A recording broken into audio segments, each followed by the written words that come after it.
right, we have a long session this morning. So just to set a little bit of the agenda, I know Dr. McCursey and the administration have spent a lot of time actually taking our questions and putting them in some sort of in writing in a document so that we can keep track of the questions. We do have, I think we should start off the meeting going through some of the answers to some of the questions first. I think that we have so far, and then start on going through the book tab by tab. So maybe we can start with answering some of the questions. That over to you. Sure. Okay. The principals in Cabinet have this electronically, so this is just copies for the board. It's just last night I typed out all the questions as we've been hearing them so far, and when this comes around, you'll see that question/request, the who is the cabinet point person responsible for gathering information and status. You'll see in that far right status column, there are some today we'll be answering, like handing out in writing, which I'll explain in a second, and there'll be also some we already have either answered verbally or continue to answer verbally. Meredith and I'll be managing this. We'll be loading it up with additional questions. As I had said earlier in the week, towards the end of this meeting, we'll probably want to get a definite decision from the board on, whether you're going to want to, as in every year I've been here since in other districts, there's a set timeline for a set of questions and coming back. Because otherwise you could spend all the time on the individual questions and just not get to the whole picture. The other thing is we've always done, at least the last 3 years in this district, is the opening presentation is purposely a district-wide look. It's the entire look, and then we, through these workshops, begin dealing in each major piece of the budget. For the last 3 years, we've not in that opening presentation gone department by department, cabinet by cabinet member. Rather, here's the entirety. Again, it was a very brief overview because the simple statement here is we'll talk more and more as you dig into this. Core growth is us continuing what we've been doing. It's that simple. Core growth is us continuing what we've been doing, plus we have some carryover expensive issues for us that are in that core growth, which we did do in the opening presentation. We keep coming back to that. The dental, just go down that list. That investment area, target investments this year is very modest. It's $300,000. It's 5 areas, so we can talk more about that. So in past years, those have been more expansive on the target investment because the core growth numbers been in a more manageable place. All the questions are here so far. There's some 36 of them, sort of stated, and in Ferenz lists the board member or members asking it. Simply just later you can look and see. You don't have to do it now. Is this roughly what you were asking, or did we miss the point? And you could let Meredith know if we just need it. Okay, Meredith? If the question is kind of missing the point, we'll just continue to build this out. Today, greeting you at your place were 3 sets of material. Before we start on that, I think that what our goal is as a board is to try to get our questions out quickly so they don't linger over the course of the month, because we really like to use the time, most of the time, for the rest of the month in terms of potential adjustments of the budgets and implications to adjustments of the budgets, rather than having questions go out through the month and then having no time to really deal with adjustments that we need to make. So we really like to get our questions out very succinctly, very soon, and then move to where do we go from here. Yeah, so that's why on Wednesday morning you have this document, so that you can see where we are now at this point, what more you want to add, so we can keep an eye on that, so you don't get distracted by where's my particular question and the answer. Again, we're doing these a little differently since we don't have one set time frame of questions in, then by state certain answers back. We are giving you things a bit along the way. So this morning, you have 3 paper handouts. These will all be posted on the website at the end of the meeting. They'll be posted up under the budget section. They'll be posted under very clearly, responses to questions. The first you have here is there was a request for an enrollment update as of January 1. That's here. And the bottom line is we added, I think, 3 students in the last several days since October 1 count. So that's here.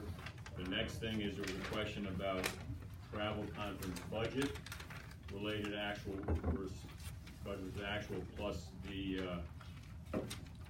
how that broke out. So that's one piece here. You may, as you look at that later, be perfectly appropriate to follow up if there are other questions on that. Again, this all will be posted. And then we have for you the information technology 5-year budget projection under hardware. That, as you look at it later, may prompt some follow-up questions, but again, you'd ask for that. Those were the 3 items at this point.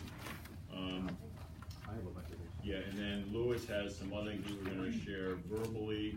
Well, I also have some documents. And with some documents. Yep. So you should have 3 sets.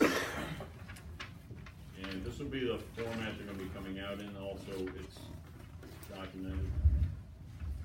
We've got a cover sheet, and attached to the cover sheet. You all have those?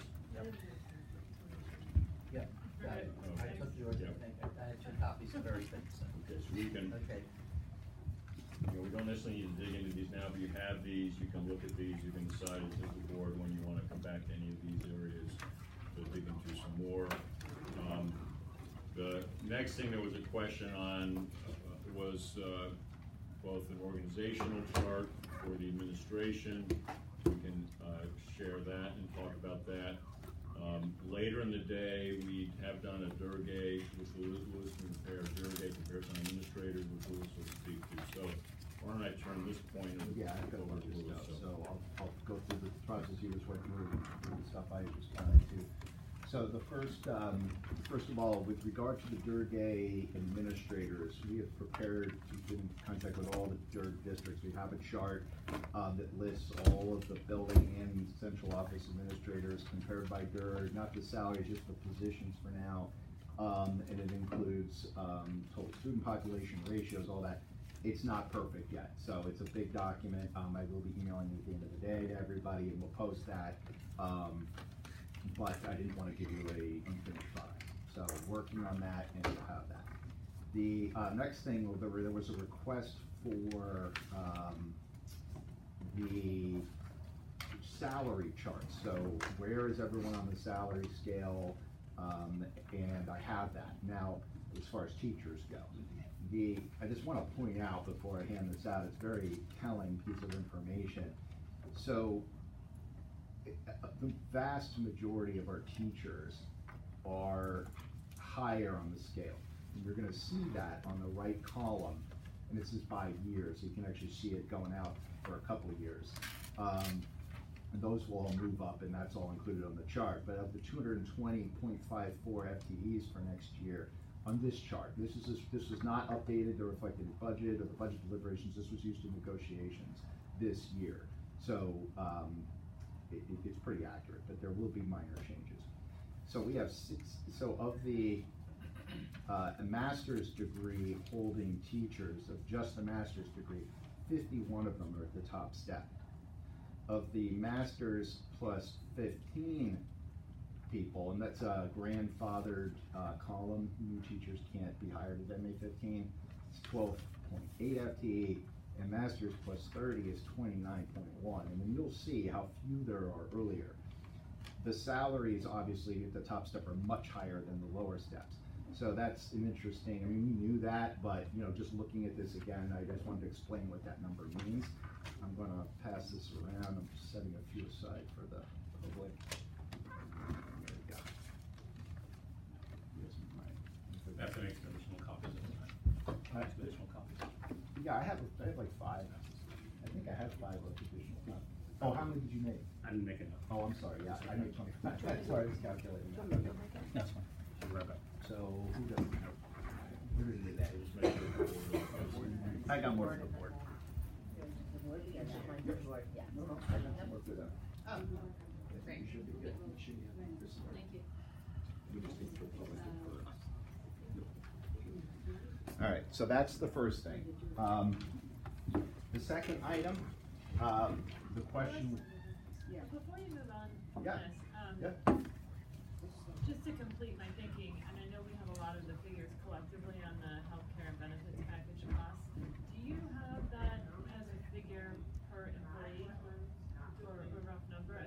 cost of insurance? Yeah, the benefits package. Yeah, I don't have that, that would be Okay. something Phil could get us, I'll mention when he comes back, that the.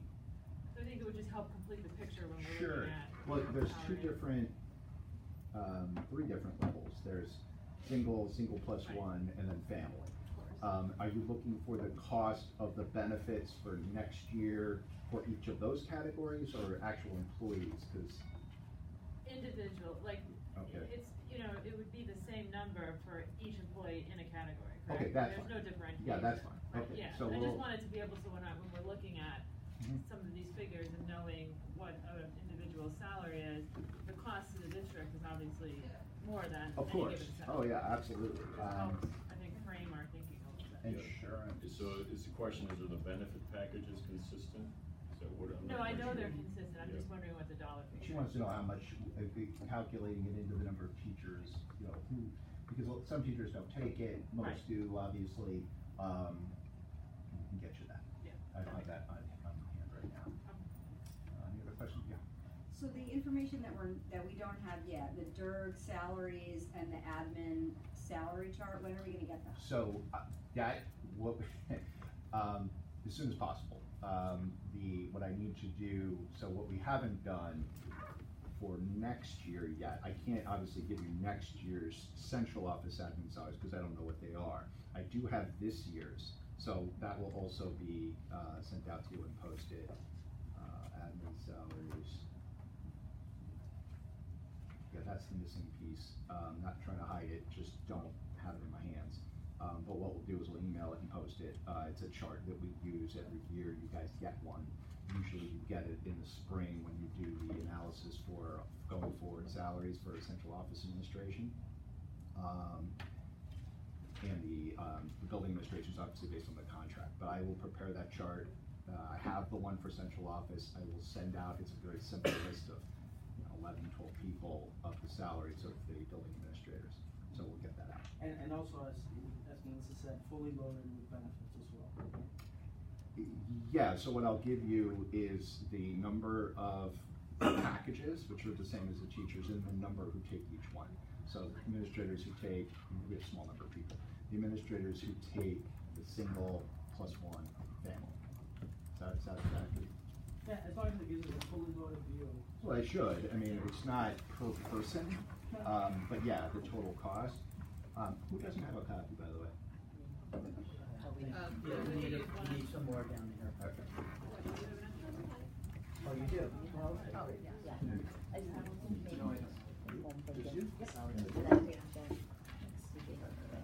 This over here. So it's okay. Next.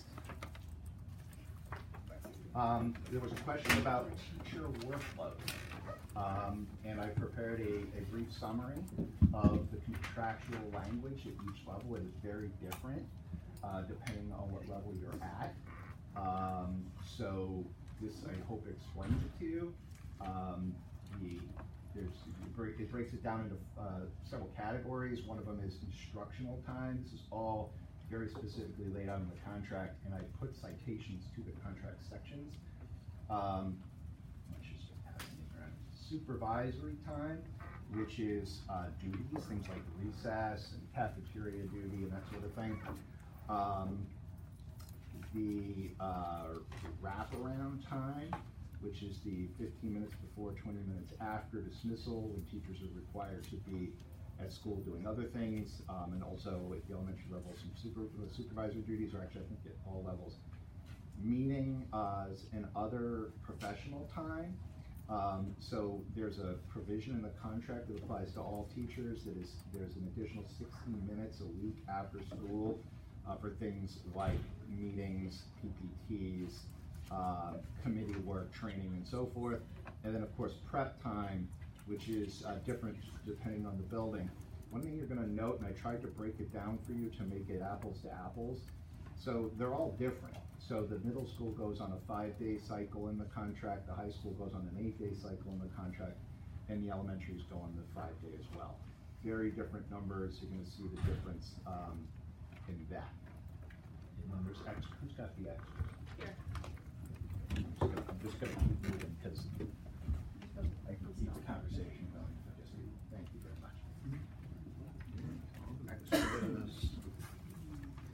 Thank you. And then lastly, we have the organization chart.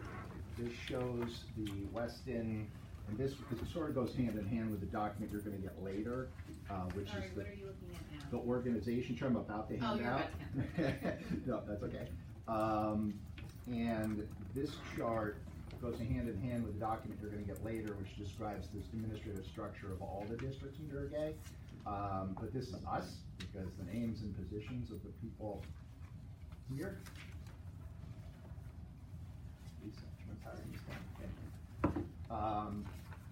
And this is pretty, everyone except the assistant principals who are on this chart and the assistant directors are all here. So, you know, you can ask us whatever you need to.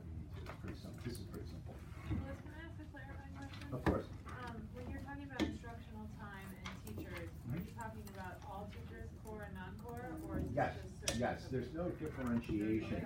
The only twist in this, and it's a unique situation which, you know, I'm not prepared to sort of publicly waive the position with regard to the union, but there are some potential past practice issues at the high school regarding specific categories of teachers who teach the 30 rather than the 32 classes. You're going to notice that teachers can teach at the high school between 30 and 32 classes over an 8-day cycle. So I don't want to get into that here publicly, but it's, I gave you what it would be at 30 and what it would be at 32, but almost all of them are required to, you know, All teach in that. subjects. Correct. It includes specials. And this is an issue that we face frequently, especially at the elementary levels, because they are very tightly scheduled. And you'll see the reason why. The other thing I just want to mention briefly is you'll notice for the elementary teachers, there's a range for instructional time. So a full-time teacher teaches between 40 minutes. This is just teaching, actual face-to-face student time per week, and 1,500 minutes per week. That came out of a negotiation before I think all of you got here, which was, we used to have an MOU that said elementary teachers could not teach more than 1,375 minutes a week. That didn't meet our needs. We had increased the core curriculum time. We needed teachers to teach more at the elementary level, so we, through very elaborate and long negotiations, finally got to this window. So basically, we can go up to 1,500 minutes without having to negotiate additional compensation for the teachers. Most of them teach in the 1,440, 1,350 range, I believe, yeah. Because it's just scheduling, it's just how do you fit in everything in a day. The other thing that's not on there is that all teachers, all employees, in both of all the unions, although it's not specified, administrators get a 30-minute lunch, although I think they're probably all gonna laugh because I don't think anyone will ever get a 30-minute lunch. But the teachers are guaranteed by statute, and the housing employees. Louis, just a quick question on the organizational chart. Yep.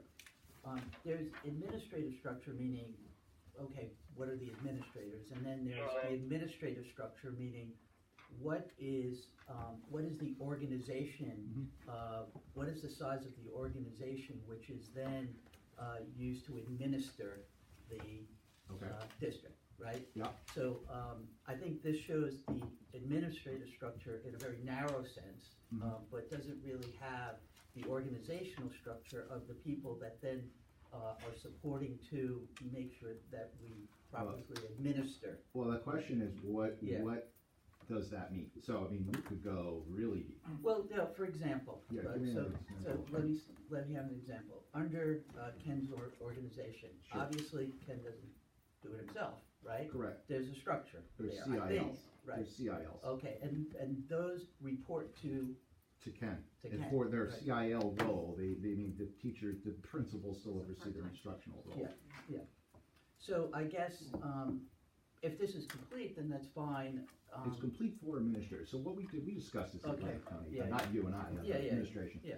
And in the comparative numbers I got also from the other DERGs include, I got data going pretty deep, but Right. they're so different in how we do this. So Right. for instance, we have, most of our CILs are 0.5 FTE, then they teach, there's a couple Right. that are 0.4.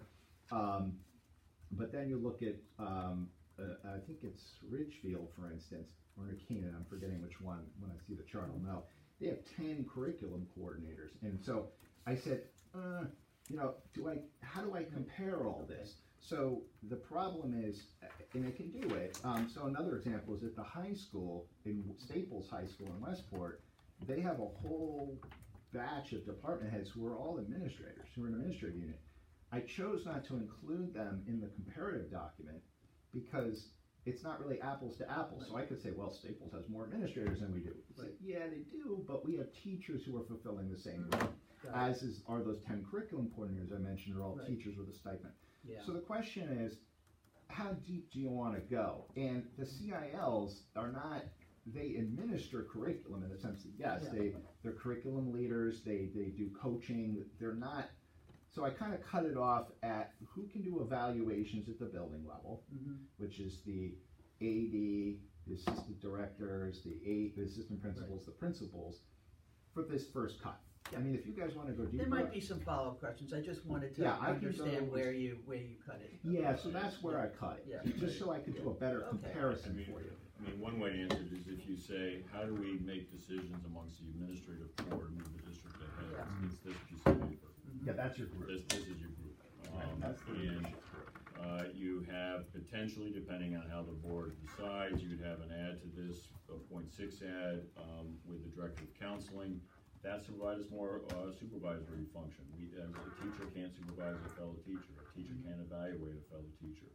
So it may not be something we can do this year, but part of, Lisa and Mike are prepared today to speak at length about that rationale, but part of it is to provide us more oversight, supervision, and evaluation function for very, very good department, bring that 612. That would be the add to here, if you will. Again, not an overall FTE count. But you can see, I mean, in Westport, those are truly administrators, but we're here saying this is the core. When we need to get work done from an administrative supervision oversight group, it's this group. Okay.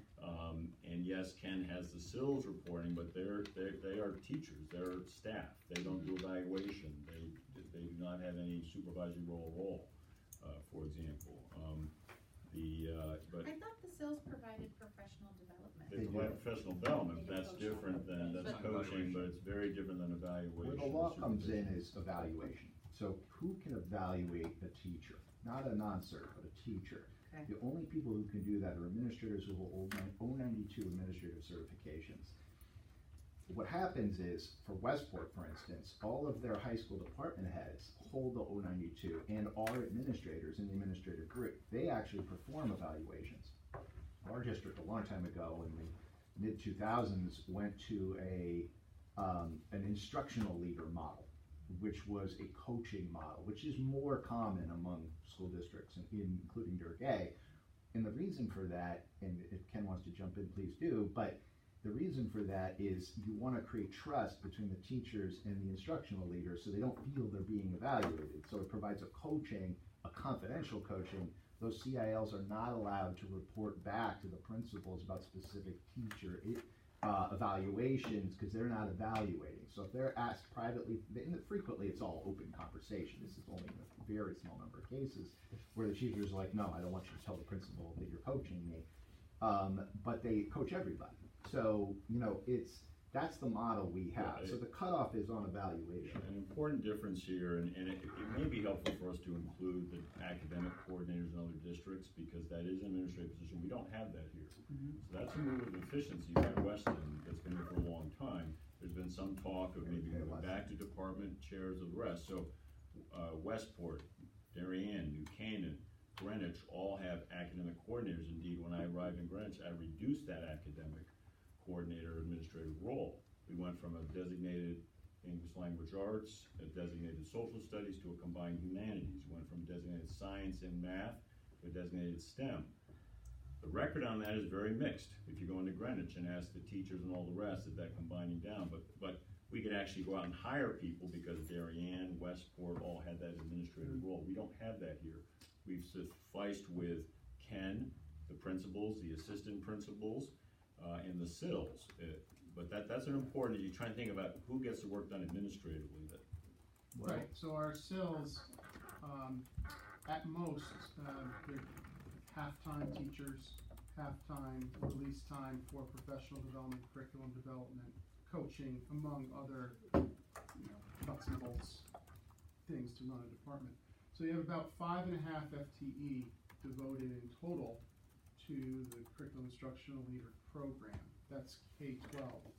We do have some SILs that have 0.4 release time, 0.3 release time. So the number of people who have a foot in the classroom and they have the release time to do the coaching, the professional development, the curriculum development. There are 11 of them that I supervise, and principals and I work closely with them. Right, and just one other thing I just want to point out, sorry Hillary, I just want to get that info out there. If we were to go to a department head model, which is more expensive and require an 092, we would actually have fewer possible candidates because we can actually hire just regular teachers who don't hold that cert. There is another cert, not to get too technical, but you can have what's called a 105 department head cert, but they would all have to get that. So no one holds that here because we don't have department heads. But we do save money because obviously an administrator makes more money in negotiations than a teacher does. So if you have a 0.6 department head, that 0.6 department head is going to have that portion of their salary be higher than our CILs. CILs receive a stipend, but it doesn't make up the difference because they're not doing the valuations, and that's the key. So if we kind of then try to, ultimately, this is a budget discussion, so if I actually take the curriculum tab, digital learning tab,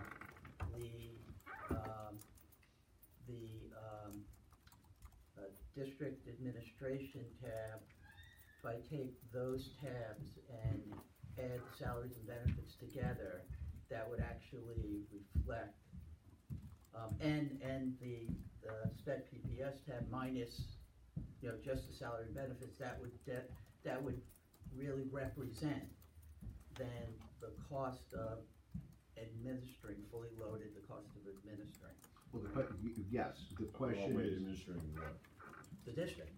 so you're talking about the total cost centers, right? Right. Not If the- I take the cost centers, the Yeah. salary and benefits of those cost centers that really add up to, Right. which is split up between curriculum, digital learning, district administration, and the SPED PPS. Yeah, it's everything on this sheet. That would be everything on But the are you sheet. talking about the salaries? Or Just the salary. Yeah, because, I mean- it's everything on this sheet. Okay, but I get it, so just that sheet, not going deeper into like texts and, No, it's not the assistants. classroom, it's basically just. You're yeah. looking for this for everybody. You want the salaries and benefits. But for this we group. may already have it by doing simple sums. Well, you do, Oh, we we do. do. No, yeah. not, I'm sorry, if I may. Oh, Let's just go right into the text. For example, on the text tab. Let's save that for the tabs. Yeah. This way, yeah. Right, just to Yeah. clarify, that includes, technology, the text is also included in that text that we do not administer. So if you do want what the total cost for administration, we can put something together for you separately. Right, no, we're saying we don't, we had, that's, Tony's That'd be saying we great, don't yes. have it yet, That would be good. but if, the basis of it would be this The Correct. basis document. of this, yeah. Yes. It's Yeah, we these can do that. roles, Yeah. it's Oh, these yeah. roles and responsibilities. It's just pulling those numbers. Correct. Yeah, this is, Yeah, this is your administrative team for managing and running the district soup Right. and nuts. right. And in various ways, be they teachers, line employees, other staff, they have, support staff, they have some amount of support and backup. Yeah. But the core administrative function, so when you have a policy and you want it enacted, this is the group. I think we're talking apples and oranges because it's not a decision-making, I'm not talking about decision-making, I'm really talking about ultimately, like for example, in digital and technology, there are people that actually make sure everything's running all day, right? All the technology's running, that costs us money.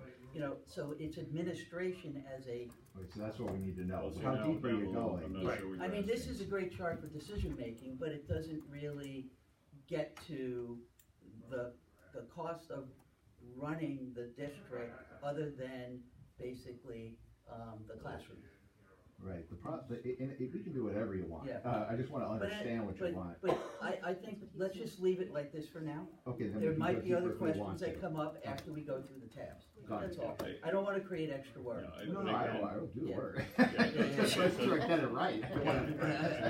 Yeah, I mean, I think that this is critical for, I mean, if decisions is getting work done, you not get work done in a district without, who then takes charge and gets it done. Right. I think what I'm understanding is mathematically would be going into the budget and from a personnel standpoint, subtracting out anything related to the classroom and teachers. Yeah. It's usually not related to any teacher Right. direct role. The rest of it then is the administration support function that's critical. Right. That's right.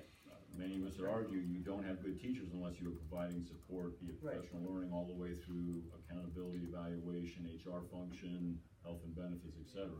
But all of that, I think that's what you're asking for, right? Is Yes. just everything from administrative assistants up to See, that's everybody, Bill. other than Well, teachers, we go. other really than deep, teachers. which is okay, Other than but you've got teachers. custodians, you've got lady custodians, if that's what you're looking for, I mean, it's all It's all here. it's all there. I mean, if you're looking for us to create a separate document that says all of your facilities cost X for salaries and benefits, that can be done.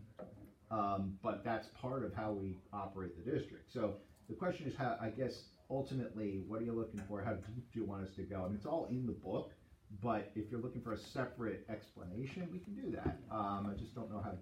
Well, let's go through the book first, and Okay. then we may have some follow-up questions. Excellent. But I think that's, ultimately, there's a cut there that, I think that what we might be looking for is a little bit more transparency, because we wanna really understand, sort of, if you look at concentric circles of expenses, how, what is closest to the children and what is furthest away from the children, right?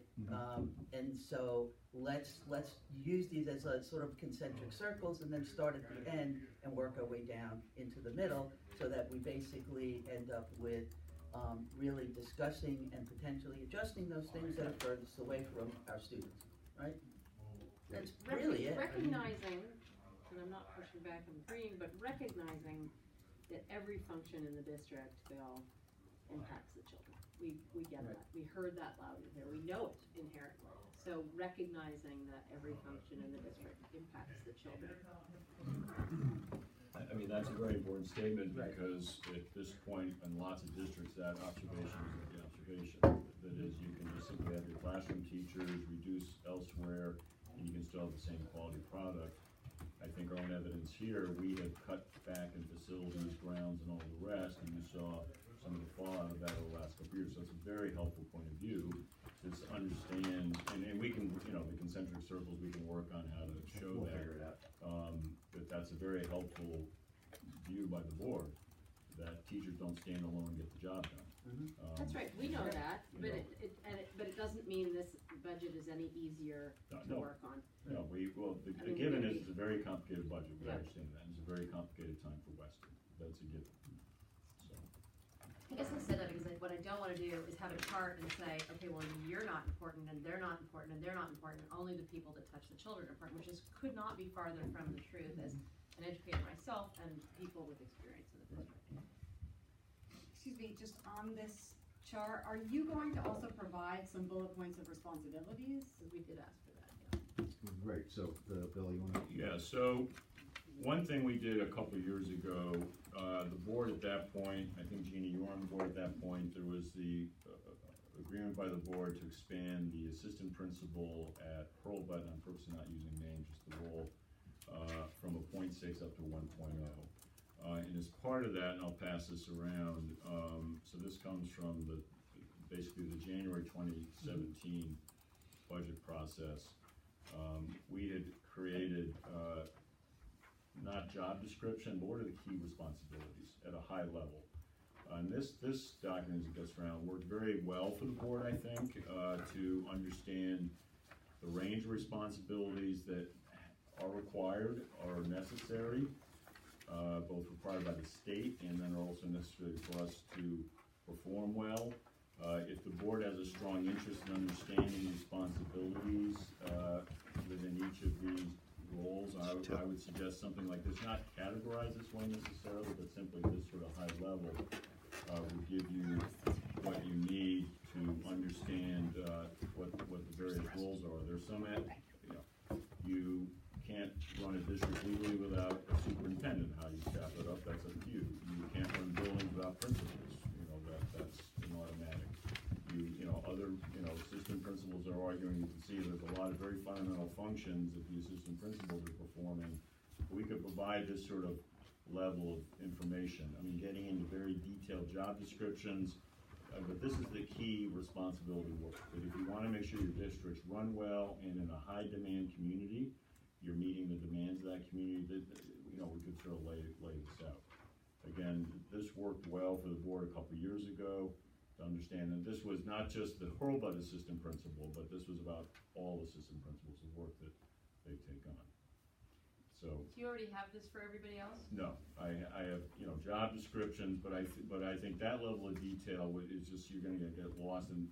I mean, the advantage of this is say, what are the real responsibilities that matter for getting the work done? So I don't think we're gonna get lost. I don't think you need to make more work in the next few days, and you guys can disagree with me. I don't think you need to make more work by turning them into this thinner format. I think you can just hand, across the job descriptions, and will not get lost on them. We can totally be discerning in how we read them and understand that, this is the majority of the work and this is less work. And also we have dialogue where we can come back and clarify with you. But I would not spend any more time putting this into a new format for us that's thinner on content.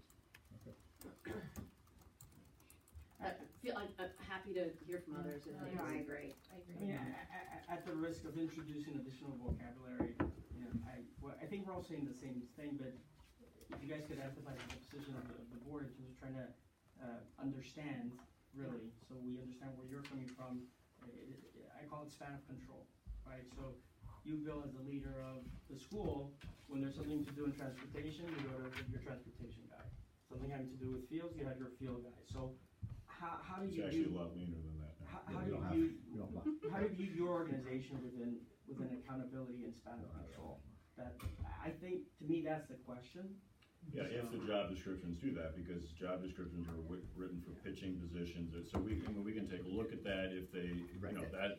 Inevitably, just to be frank, I mean, there are some that are more up to date than others. There are postings for all of the positions with some, detail. Certainly I can just give you, it's not how I like to do things. I mean, I like to give you the right information. So, from my office, because we're the ones who manage this stuff. So, inevitably there's going to be a little updating. I don't have a problem with that. But some of them are more up to date than others simply because of the way the position is. So, let me get you what we have. And if it's not good enough, I'd like to make it accurate for you. Yeah, so we can take that. Okay, it's just, don't worry about the work. I mean, it's what we're paid to do. I mean, I'll do it. Yeah, I mean, just, so we'll lay that out, then we can have those conversations about things. Yep. I mean, what I think, the takeaway from this is, beyond this sheet, it's either teachers or line staff, in terms of what's here. So. Maybe we should, we have our hard stop at 12, so maybe we should go. Hard stop at 1, sorry. Loads we need all the time. Yeah, hard So, stop at 1, sorry.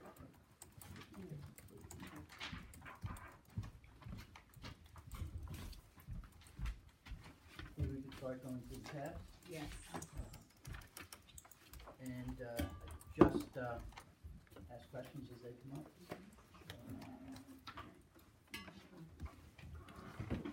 The intro.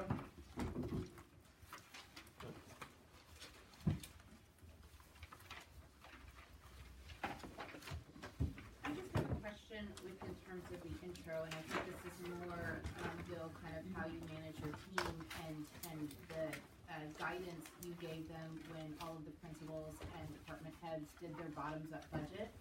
Kind of understanding the conversations that you had with the negotiations committee and where the board was feeling in terms of in terms of expectations for a percentage increase this year, because I just wanna say it out loud so that everyone in the room, because there's 4 new people on the board this year. This year's is a 5.55 increase, last year was a 4.3 increase, so it's higher than last year.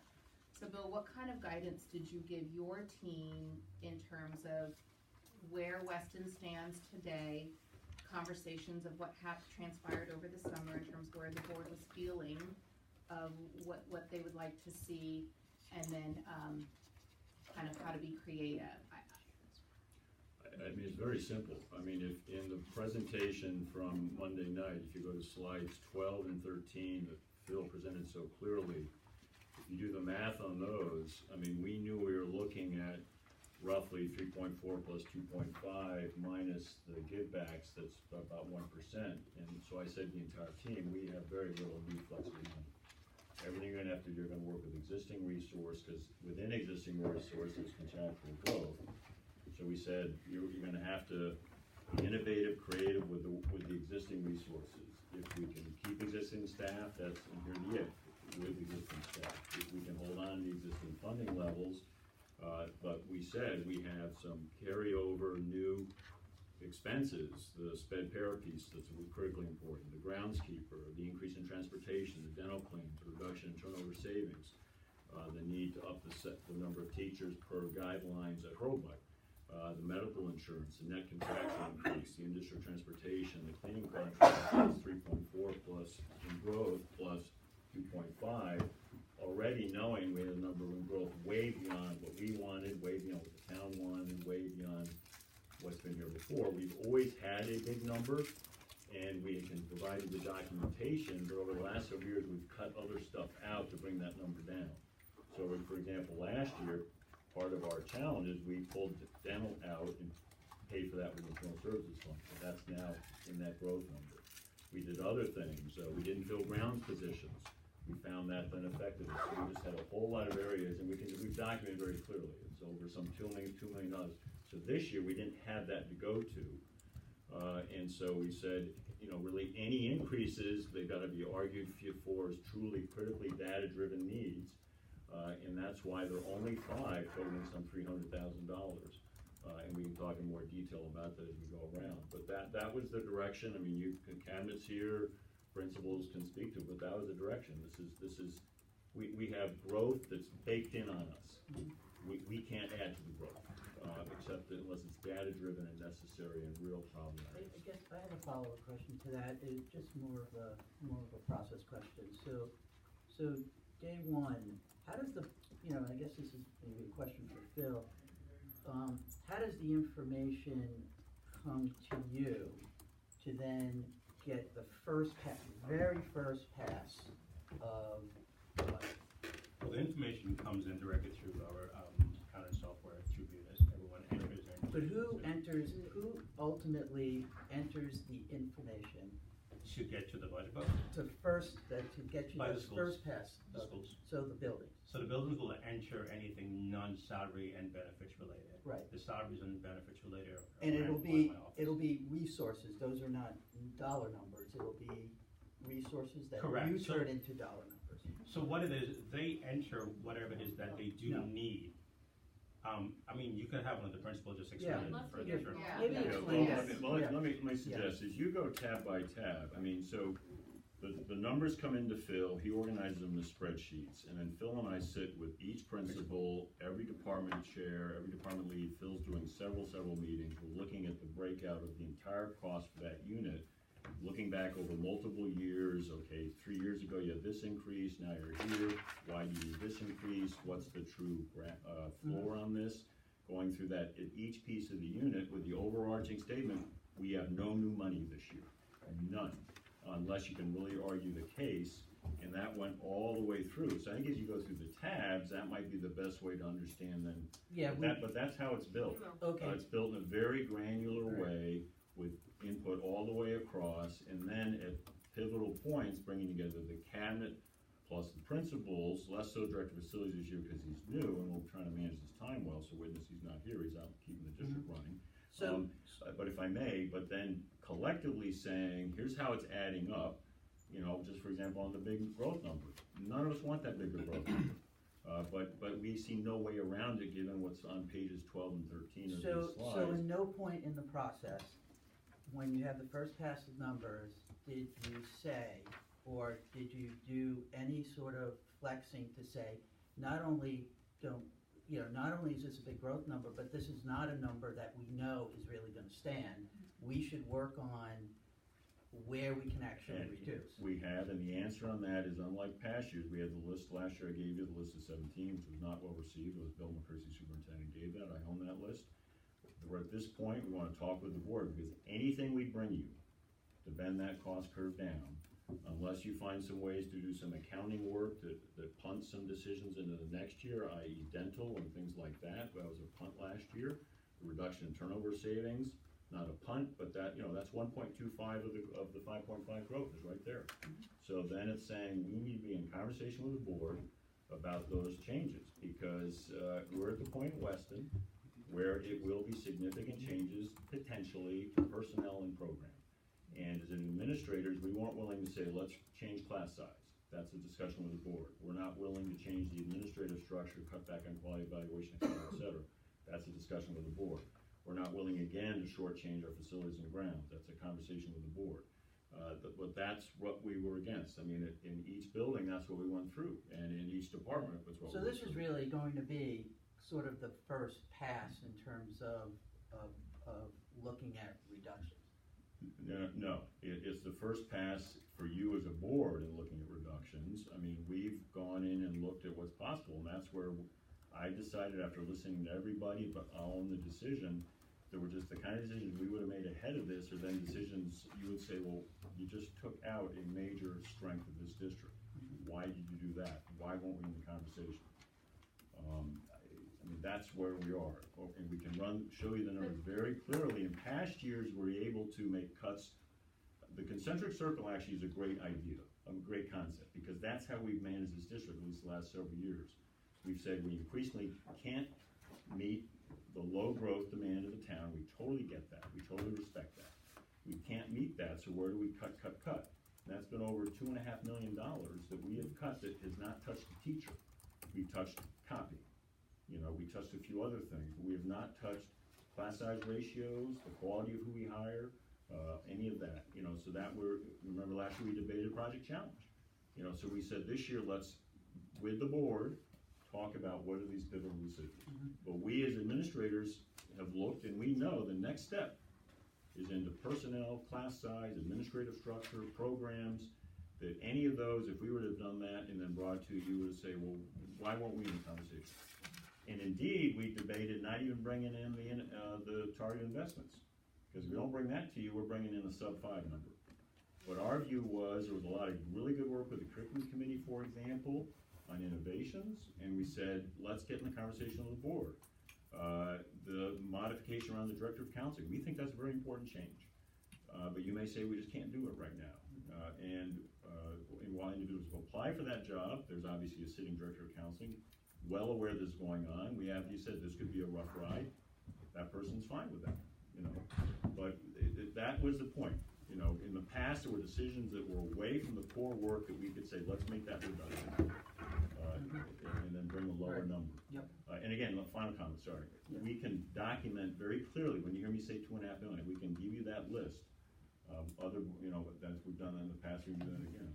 Okay. Is that? Very briefly, I will add that in my work with the principals, we have made some reductions that are in this book. In particular, the enrichment has been cut, the in-school enrichment at the WIS and the middle school. In addition, a .5 technology position has been cut at the WIS. So we have, those things are supportive. We deemed that we had greater needs, and in order to bring investments forward, we also felt that, we could give these things up to do things differently and better. That's creative. And so you heard some of that at curriculum. And we'll say over the past 10 years, I took a look at the numbers, we've had an average 1.9% increase for our budget over 10 years. So I think where we are with this 5.5, in my experience, which is the highest number, we've come to the board with, I think that is, predates just about everybody here. It's cumulative, and that's what we're grappling with. I would just say from a, and we can get into the tabs, but, Phil and I truly built this from zero, looking at every cost, and that's why there is in the special ed world there is some reductions to some costs. We looked at contracts, we looked at placements, we looked at, where students may be 10 months from now, and made the best guess we could. We also, discuss it, took those 4 placements to 380 and Right. reduced that a Yep, bit. I mean, yep. so that's based on some work we've been doing and some history. The same is true with the consulting lines. Very, very careful analysis, literally student by student, trying to make the best decision we can for this budget, understanding fully the pressures of where we are. And I can talk now or later about the counseling change that we're suggesting, but it's a very targeted investment, and it's thoughtful, and look, we can decide if it's going to work or not. I understand how it works, Sure. But it's also, the job to bring those forward and have that discussion. Is it useful to hear from the head of school again on this process too? Yeah, I think as we go through each of the Let's go through schools, the tabs, if yeah. we go through each of the schools, I think that would be.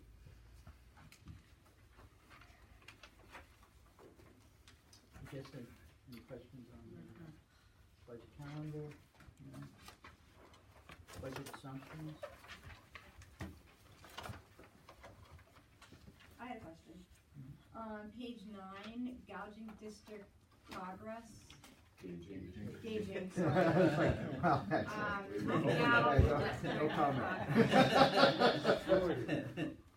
We know you don't want to gouge this. Okay. I didn't think that. How are you doing that? Thank you for the laughter. That was Yeah. really helping over there, really. How are you doing that? Well, it's, Several ways, and we've had 2 reports thus far this fall. We had the standardized testing report Okay. in October, and then in November, we had the college acceptances report. Internally, the work that's being done, the goal right now, with the SRBI work, that's the 3 tiers we're putting together, handbooks and processes to enhance that internally. So what we've given you is more of the district look, and we're working more closely on the classroom look, that information teachers are using on Okay. a regular basis. Okay, only because we've had conversations about standardized testing and. so let me add, the very thorough comprehensive report from Ken, the facilities and the principals contributing to a certain extent of that. I mean, it's assessment broadly defined, including standardized testing, not just that. It's multiple measures, multiple indicators. It's simply not just standardized tests, but it's a range, and it's Classroom very, observation. It's very comprehensive in the gauging progress report. That's the October report. Then in November is a statistical analysis from the high school. But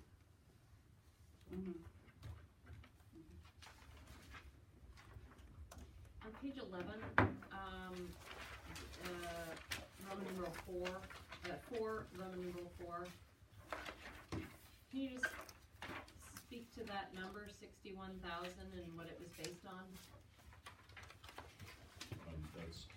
I can start. Well, go ahead, do me.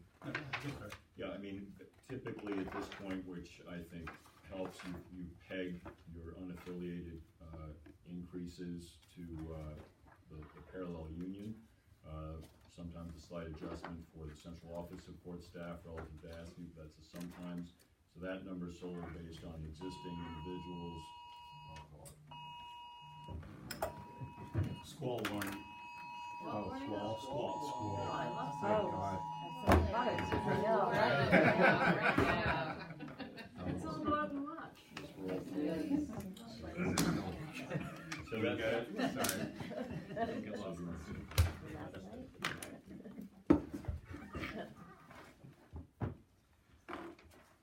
Wow. I guess we're all tied in correctly. We are. So that's based on existing unaffiliated personnel. So this is for the cabinet essentially.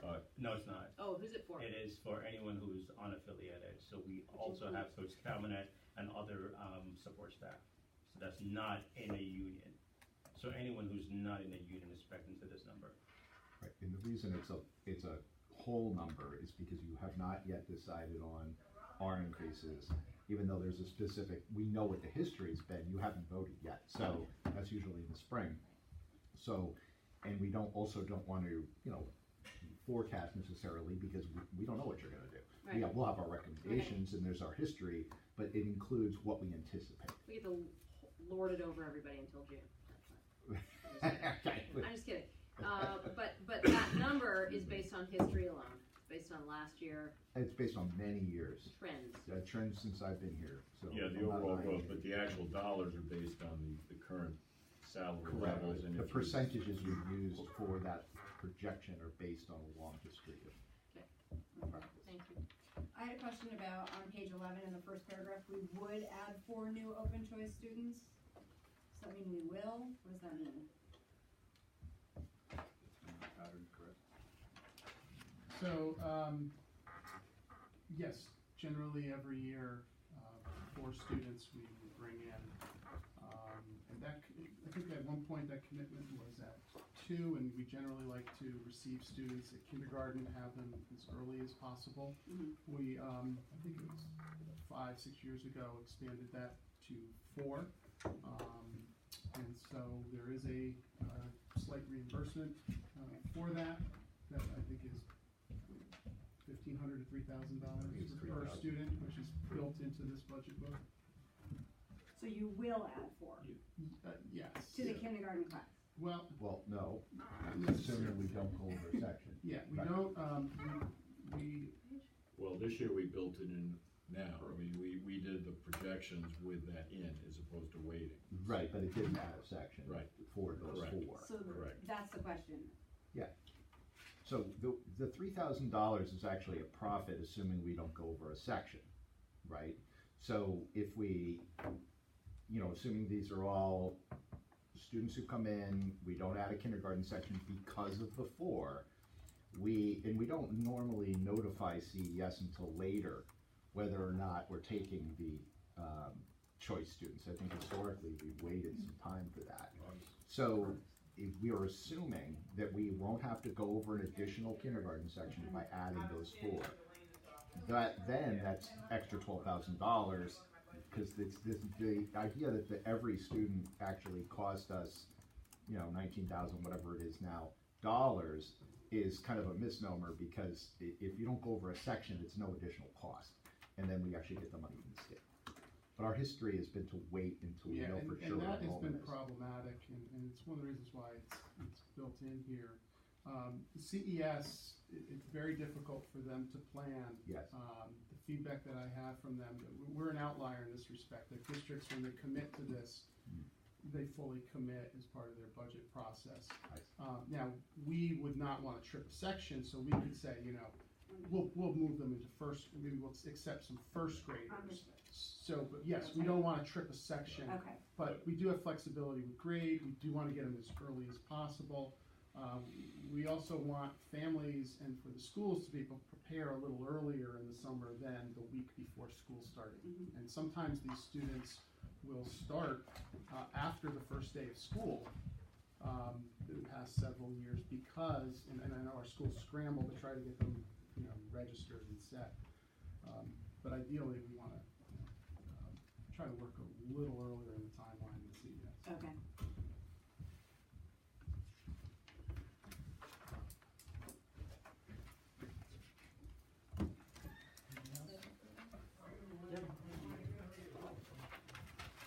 Thank you, Jada.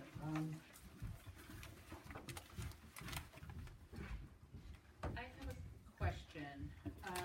What is the difference, under property services, what is the difference between, 4302 equipment repairs and 4500 repair allowance? So pages 13 and 13 and 13 and 14.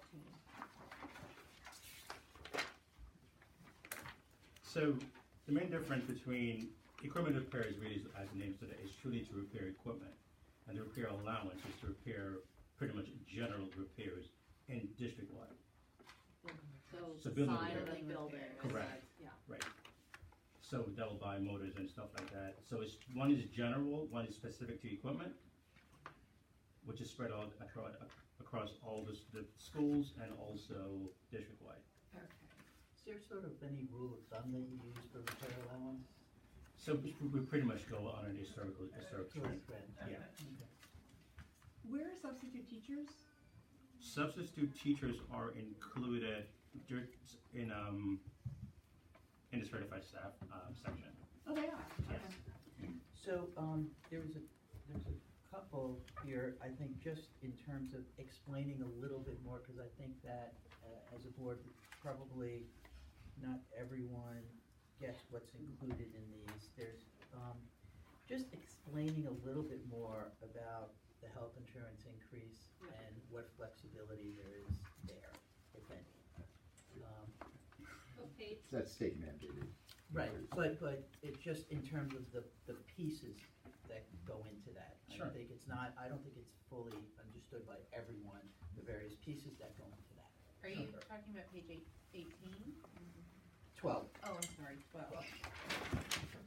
health insurance increase. Yeah. So I know it's 17% mandated, yeah, Right. but it's the increase. pieces. Correct. Okay. So just broadly in terms of the health insurance. So as you guys know, a few years ago, we were self-insured. I think it was 2 years ago, we made a decision, because of increasing claims, to shift from that self-insured model to a premium-based model, which resulted in some budgetary savings. So now that we're on the state insurance plan, for the past, I believe, 2 years, we've been faced with a single percent increase. The state collectively, I'm sorry, go ahead. Sorry, single what increase? Digit increase, Okay. percentage increase. Yeah. Recently you've had more municipalities coming on to the state insurance plan, which has caused their claim experience to also increase. The state for this upcoming year, they've decided that in a way to mitigate the cost, there is going to be a regionalized rate adjustment. Last year, our rate increase just for growth was 8%.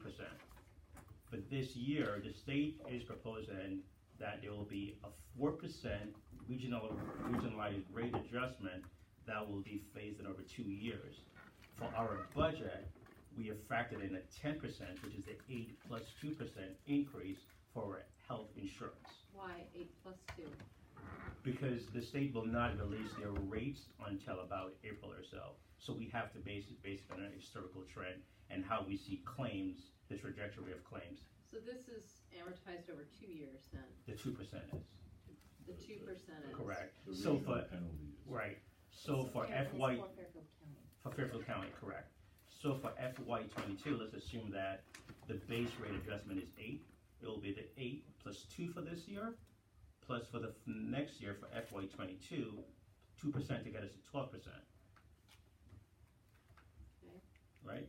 So, and it also included in health insurance, in just medical insurance, is dental insurance. For FY '20, to reduce the budget for FY '20, the dental claims are strictly paid out from our reserve account, so to speak, which is Internal Services Fund.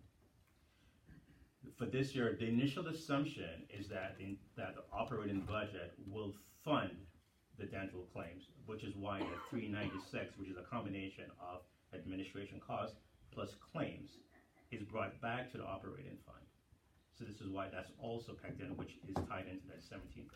It's as a contribution to the internal. To the internal service fund. It's an operating cost, which is going to be a contribution to the internal. That is services correct, fund. because we are still self-insured for dental. So in terms of flexibility, as Tony mentioned, in terms of what flexibility the board may have, as I mentioned, the reason why we did not deplete the internal service fund for FY '20 was because we needed to have some money in reserve in the event that the board should decide that they want to go back to a self-insured model. So we decided just to piecemeal and only do a portion, which is a dental. At the end of this year, depending on how things play out, we may have a reserve of roughly $1 million. If the board decides that they do not want to maintain a reserve, that option exists, but that's a board decision to draw on the reserve account, which is the internal services fund. And historically, we've made that decision in conjunction with Board of Finance because they typically want to have a say in reserve levels that we maintain as a town as a whole. So that's pretty much it in a nutshell. The other two items, just explaining a little bit more, turnover savings and salary differential. So the salary differential really ties back to what Louis had mentioned in terms of unaffiliated, unapproved increases, and also any potential negotiation that we have with unsettled contracts. So that's what's tied into that number there. Turnover savings is, as a district, we do not have a high level of turnover. I think historically that has been low. So we would go from someone who maybe is at a step 17, and we will, the assumption generally is that they will go to an MA7, I believe. So we do take that differential between a step 17 and an MA step 7, I believe. Did you use 7 this year again? I think I used step, I'll double check. Double check. I'll double check. But it's pretty much a differential between a high salary and a low salary. And that's what would account for here. For this year, that number is significantly higher because for this current fiscal year, we offered that early retirement incentive, which resulted in additional savings. For FY21, we're going back to a normal year, and that's what we had to significantly conservatively reduce that number. Right, and just at this point, we only know of one retirement coming up this year. So that's why you're looking at such a low number. Correct. And that particular position might be difficult to fill, so hopefully we'll still see that number. But I think when all is said and done, I think it's a conservative. It is conservative. Yeah. For the salary differential, is this committed to? Yes. Have we approved these off-cycle increases? No, because do you have the AFSCME in there too? It is. Okay, so there's two components. AFSCME is coming up for negotiations in this spring. Technically, that is for starting the next fiscal year. We don't want to broadcast to the collective bargaining group what our assumption is as far as an increase goes. So what we do is we blend it together with the central office unaffiliated, correct? And central office administration? Yes. Okay, so it's all blended into one number, because if we were to say, for instance, well, this is the number for AFSCME's increase next year, you'd be broadcasting to them the number of what we're going to get, which actually is a prohibited practice, and the board can't actually pass a number because it's signaling what the negotiating team what they must agree to. Plus, you're basically showing your hand. So we use a think number, which is, which I'd be happy to discuss in collective bargaining session with the board, but that number includes that, and that's why it isn't, it's all blended together, those three groups. That's why we do that, and that's a very common practice, because otherwise we'd be broadcasting what you're going to do. It's a conservative number, so I think we're okay. But it's not a high number, in case any negotiators are listening. The one thing that would be helpful, really, each one of us could go to the current budget, look at what the encumbrances are and what we expect to end the year in terms of the expected expenditures under each one of these lines. If it's easy to do, it'd be good to put that next to the budget number, is the expected expenditure under each one of these lines. Sure. Again, like I said, it's there, it's online, but it's probably harder to get to. Sure. Look at it in comparison. Can you talk about consulting services under professional and technical 221? If I may, I think for this is what we have here is really the roll up. Yeah. So I think to get a better sense of what Let's really go to the role tabs. there You wanna is go to down? go to Yeah. individual Okay. tabs. But everything is on here, is in the It tabs. is. It is an Not individual in tab, that's correct. Yeah, because it's a roll up, yeah. Yes. Enrollment? I think we should talk about it school by school. School by school, I Yeah. agree.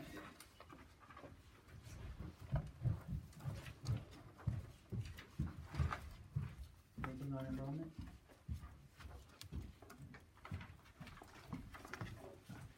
I mean, I think that's, you know, obviously that's the big issue. I mean, the enrollment trend, I don't know how much more that hasn't been said that we haven't already said about it. If there's any other specific questions? I think just school by school. Yeah, I think school by school is probably it, because that's really where the discussion ultimately leads. And just to reiterate the comment you made at the presentation the other night, that, 1% enrollment for 10 years equals a 10% decline over 10 years, and that is something we should keep in mind. And also the historical. Historical, yeah.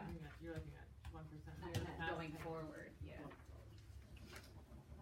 Yeah, I mean, we build the budget to the enrollment for students each in the next years. I mean, I don't think you're asking us to lock 10% of our teaching force out now, anticipating that, as opposed to year, which is what all of our competitor districts do, is you staff up for the students in front of you.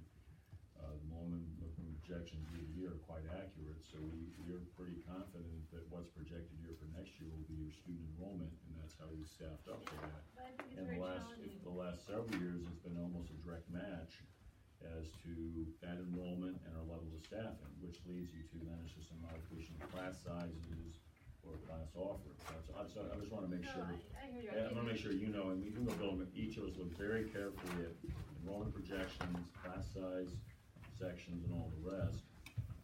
And again, it's been very accurate year to year, other than when I got here, we had missed by 3, so we had to add 3 teachers. No, I know, I hear what you're saying, I just think it's a philosophical issue that I think we all need to wrestle with, because when you're looking year to year and you're only seeing 1%, and you're making decisions based on 1%, it's difficult to think strategically about patterns and programming and a path forward for the district.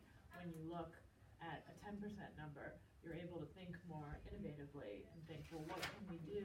How can we be leaner and meaner and ultimately serve our students Yeah, better? no, it's a By class. looking at a bigger No, I get it, and that's why again, purposely a very lean presentation, and in the end, that was the immediate versus long term. No, I know, I'm just saying. But I just wanna make, we as an administration grapple with that very deeply. And it's a fundamental problem for any type of school. Sure. You staff up for who's in front of you, unless you make decisions to provide fewer opportunities because you think you're gonna have declines later. That may be where Weston is. On the facility, the footprint side issue, that's where you can really be strategic. If you look 10 years down the road, can you get by with 3 sites reconfigured to provide the same, I mean, No, that's the I real, agree, you know, but I'm that's the just difference. looking at So we're, Malone and McBroom's numbers, their own numbers, when you go back to 2009, projecting forward to 2029, you're looking at a 16.4% difference in our enrollment. oh, no, we all see that, but next year, we have in front of us a set of students, that if you're committed to excellent education based on the approach we take, it's a certain class size ratio, there's certain administrator ratios, certain support functions for that level of students. Knowing, and educators know that, it's year by year. You may start to have to riff and pull back year by year. That may be the strategic view. I'm just saying, Yeah. I just want the board to understand, we understand it deeply. No, but we get it. this is where this leads to. I think you're absolutely right in looking at it year by year.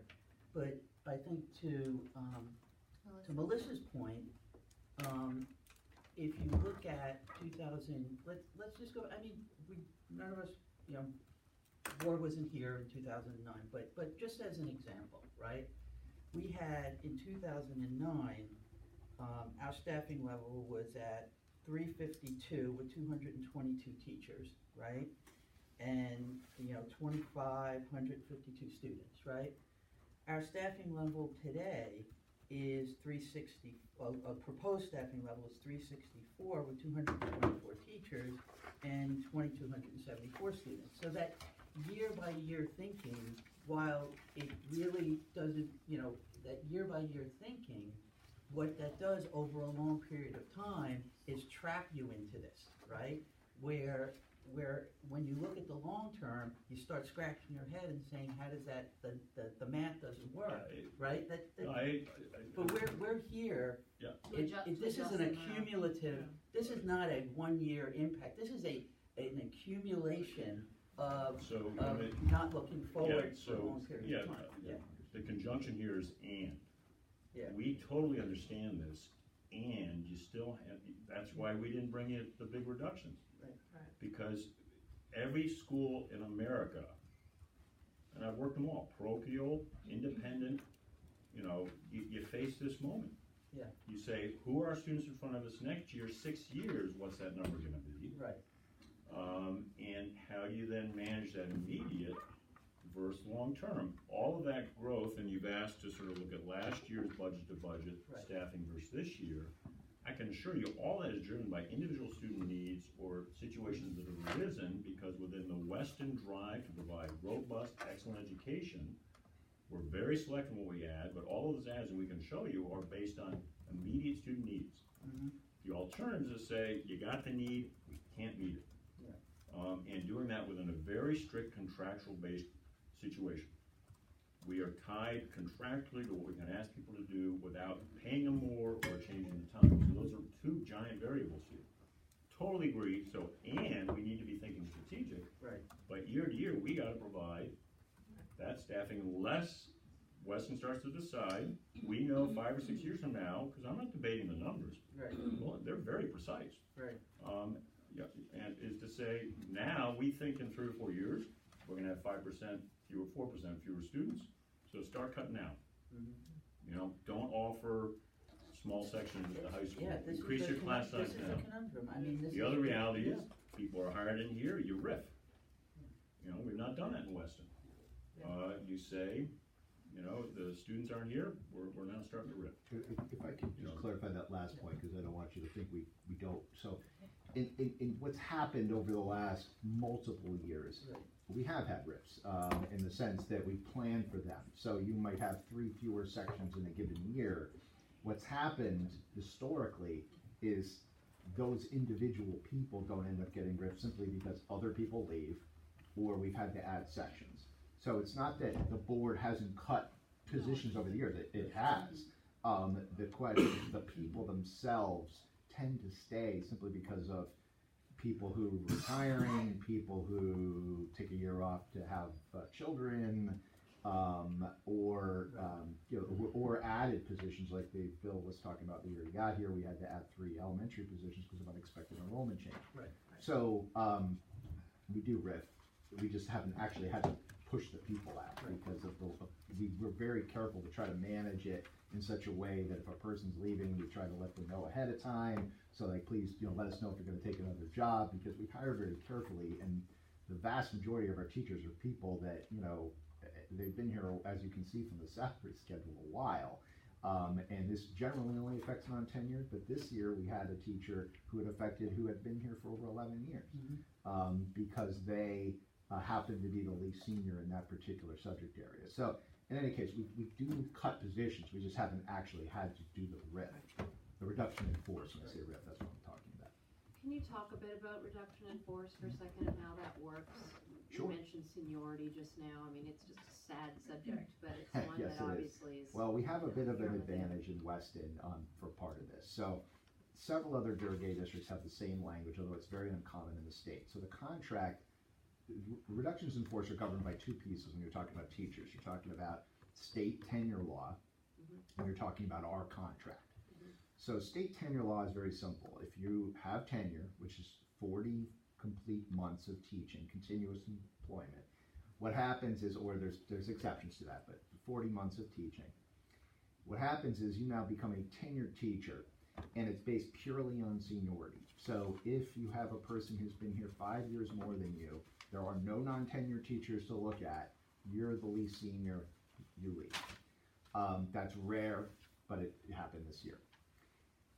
The difference that we have compared to other districts, although other Durgays have this language, is the non-tenured teachers, it's not based on seniority. It's one factor we look at, but what we do, and we've done this every year for the last several years when we've planned on reducing, is it's based on our analysis of whether that teacher, who's the best, who's better. So we sit down, usually this is an elementary level issue, we sit down with Laura and Patty, Ken and I, and we decide, we rank the teachers, frankly, K-5, and decide which of those non-tenured teachers is the one who's gonna go. Now, that doesn't mean they're bad teachers, it just means they're not as great as the other teacher, in our judgment, okay? So, we do have that advantage, in the sense that we have this language that lets us choose the non-tenured. My prior work in Danbury, I had to lay off dozens of teachers in my second year there, pure seniority, based on tenure. So that's just, when it comes to tenured teachers, it's statutory. Yeah. But when it comes to non-tenured, we have good language. Okay, very good, thanks. Sure.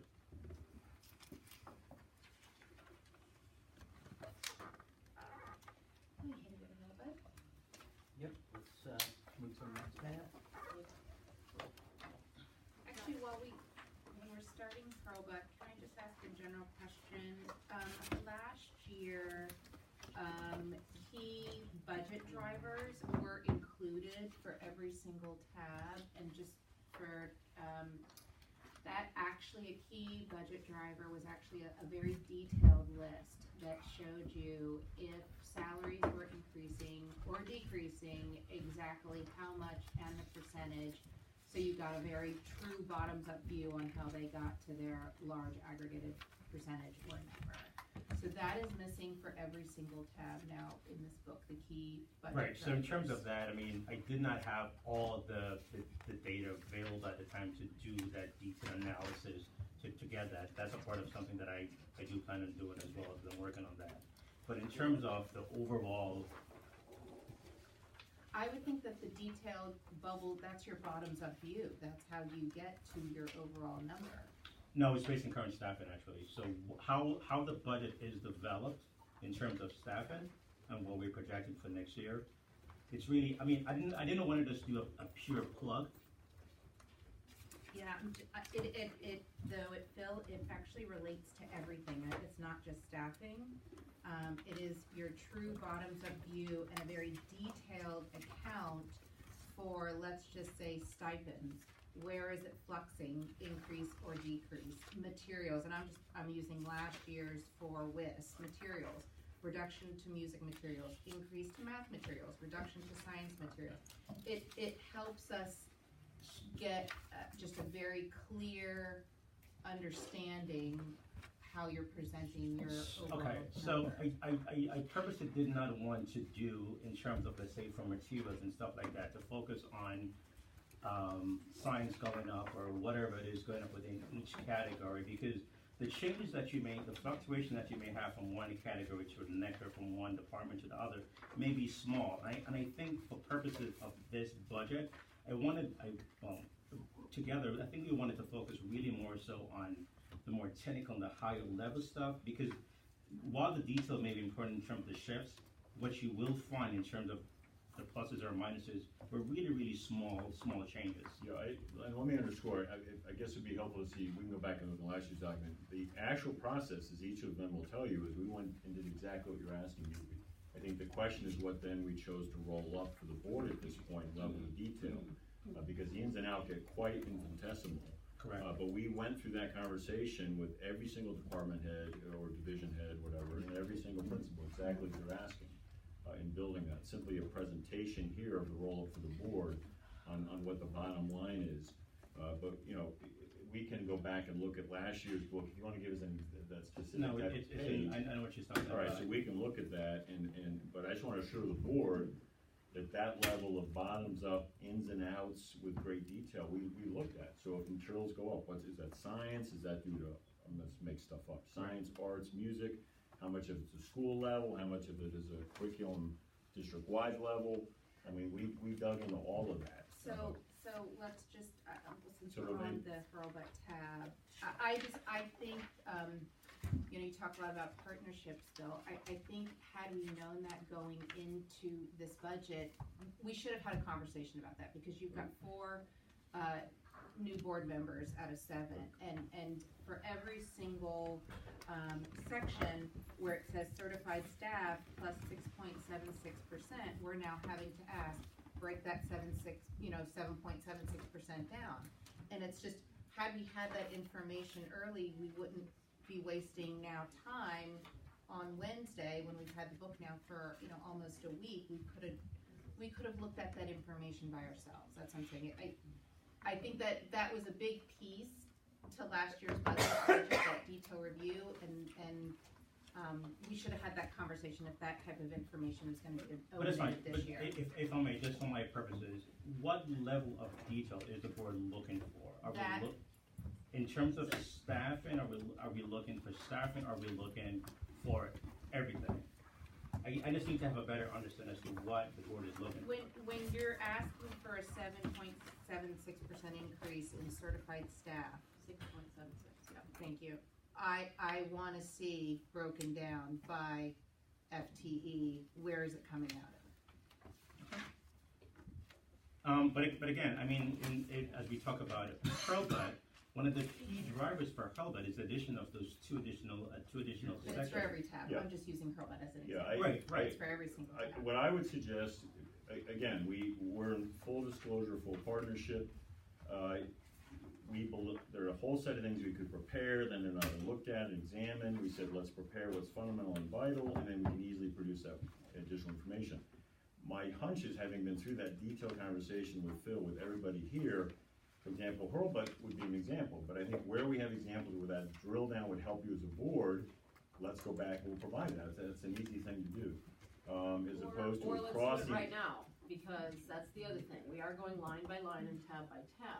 Where you have the drill down questions, because otherwise we're gonna give you detail to this extent, as opposed to most boards of ed deal with a roll-up number, which then when you have detailed questions, we go back and provide that detail for you. Bill, it's just last year's budget book, though, I'm just using that as an No, example. I would urge us to move on so we can get into the work of it. So we hear you. What I would say then is we go through here where you would like more detail, clarify that for Phil, so then we can go do that. So we can provide that. Okay. I'm not at Hurlbut yet. Can you go to page 30? The regular ed tuition. Can you tell us what that is? What page are you on? I'm on page 30. And how many students that is? Revenue. This is revenue.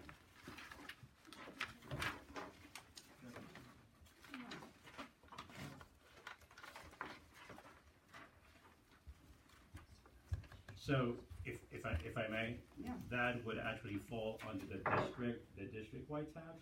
I can speak about it now, or we could wait till we get to that It's district-wide. in the district tab. It is, because once again, what you're seeing here, everything is really a roll-up, and these were just the sum. Okay, Yeah, all right. basically, there's something, that's the tuition that non-resident families pay that have received from schools. Okay. Be that staff, or be that non-staff, non-resident. Okay. That's simply what that is. Okay. And then I had a question on page 32. Again, before, sorry. Innovation Discovery Lab. I see nothing with it, but what is that? Page again? Page 32. Certified staff.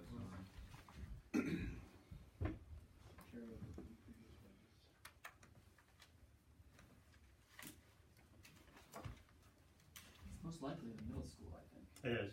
I think that's the middle school. We had proposed science discovery workshop, up until this year. Science discovery workshop was part of our PFA rotation, and with the new schedule, after we adopted the extended learning time for each grade before lunch, we, no longer made science discovery workshop in 7th grade or passion project in 8th grade a required PFA. We doubled through the curriculum committee. We decided those 2 grades needed additional art, and the curriculum committee made the decision to increase art instruction in 7th and 8th grade to come closer to the national recommendations, and we used ELT time for those students who opted to take enrichment rather than quiet study. They could do that. Unfortunately, this year we didn't have any takers Okay. for science discovery workshop and very limited passion. Okay, thank you. So that's why it's 0 and we're not projecting any for the next year. Okay, thank you. So I have one more question before we get to Hurlbut, which is on page 34. Supervisor of nurses, under administration. And what tab does that fall on? That's, No, I mean, what tab does that roll up from, Phil? That would be really either district-wide or PPS, that's the nursing supervisor. Yeah, I'm just looking for it on the page. It's down, nursing it's at the top, it's that falls under PPS? Yeah, if you go to supervisor of PPS. nurses. Okay. Okay, It's talk also about right that. on this, correct? Just what is the athletic director report to now? Okay. Reports into these. That's the standard, that it's been. Yes. Yeah, I will. Okay. So again, when we're looking at Hurlbut, it's just so interesting, and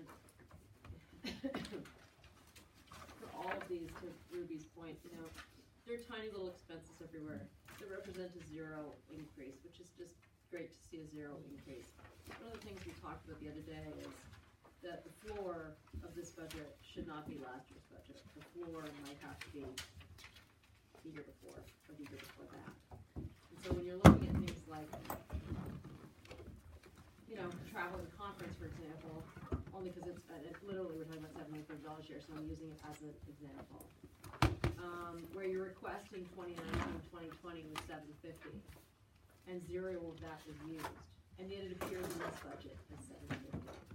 And I know it's a placeholder, it's like in case there's travel and conferences, but in a year where we're, really so strapped here, it's the kind of thing where we might have to say, we don't have a budget for travel and conferences. Now, I'm not pinpointing that one, I'm just saying, to illustrate my point, this is on page 40, to illustrate my point, where we have 0 expenditure on something we budgeted for last year, that's great news, it's a rollover, but it's, there's an opportunity to say, we don't need to ask for that again. Is that logical or is that illogical? I mean, cumulatively, those are gonna add up throughout the whole book, but I'm not saying that travel and conferences is important and you shouldn't have a placeholder for that should you need it, but are we gonna go through this book line by line like that? Because Never, ever done that before. okay, you've never done what before? Gone line by line with the full Board of Education in my 10 years here. I mean, you can if you want, but and there's a lot of stuff there that is Well, I not think going to interest you. I think there's stuff No, and I agree, it's minimal, it's Yeah. an We do infinitesimal. that, but that's. But I that's think- what I'm asking, Yeah. is if you do that, I think so before, you'll do that yeah, starting Of now. course. Yeah, I think before So we- just- We did that when we prepared our When budget. we built the budget. Yeah.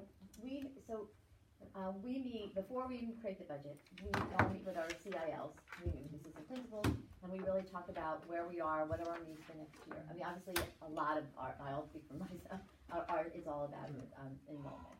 But then above and beyond, the material. So everything sort of feeds into the numbers that we have, with the idea that, we're really trying to keep minimal cost increases. But, math books go up, and we still have this amount of students, we have to get math Right, books, you have to buy everybody, the right.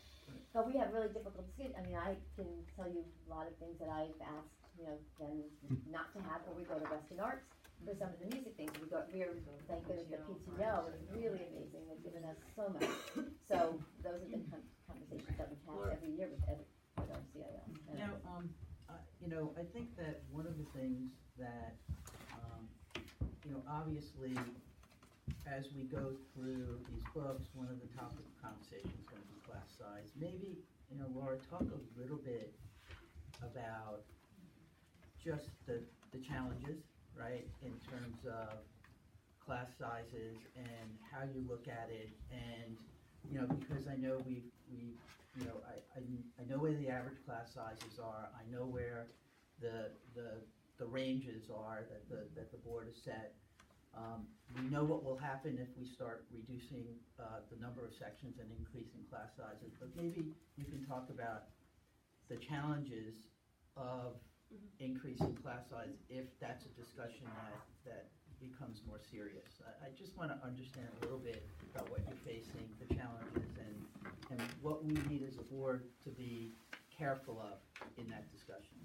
Yeah, absolutely.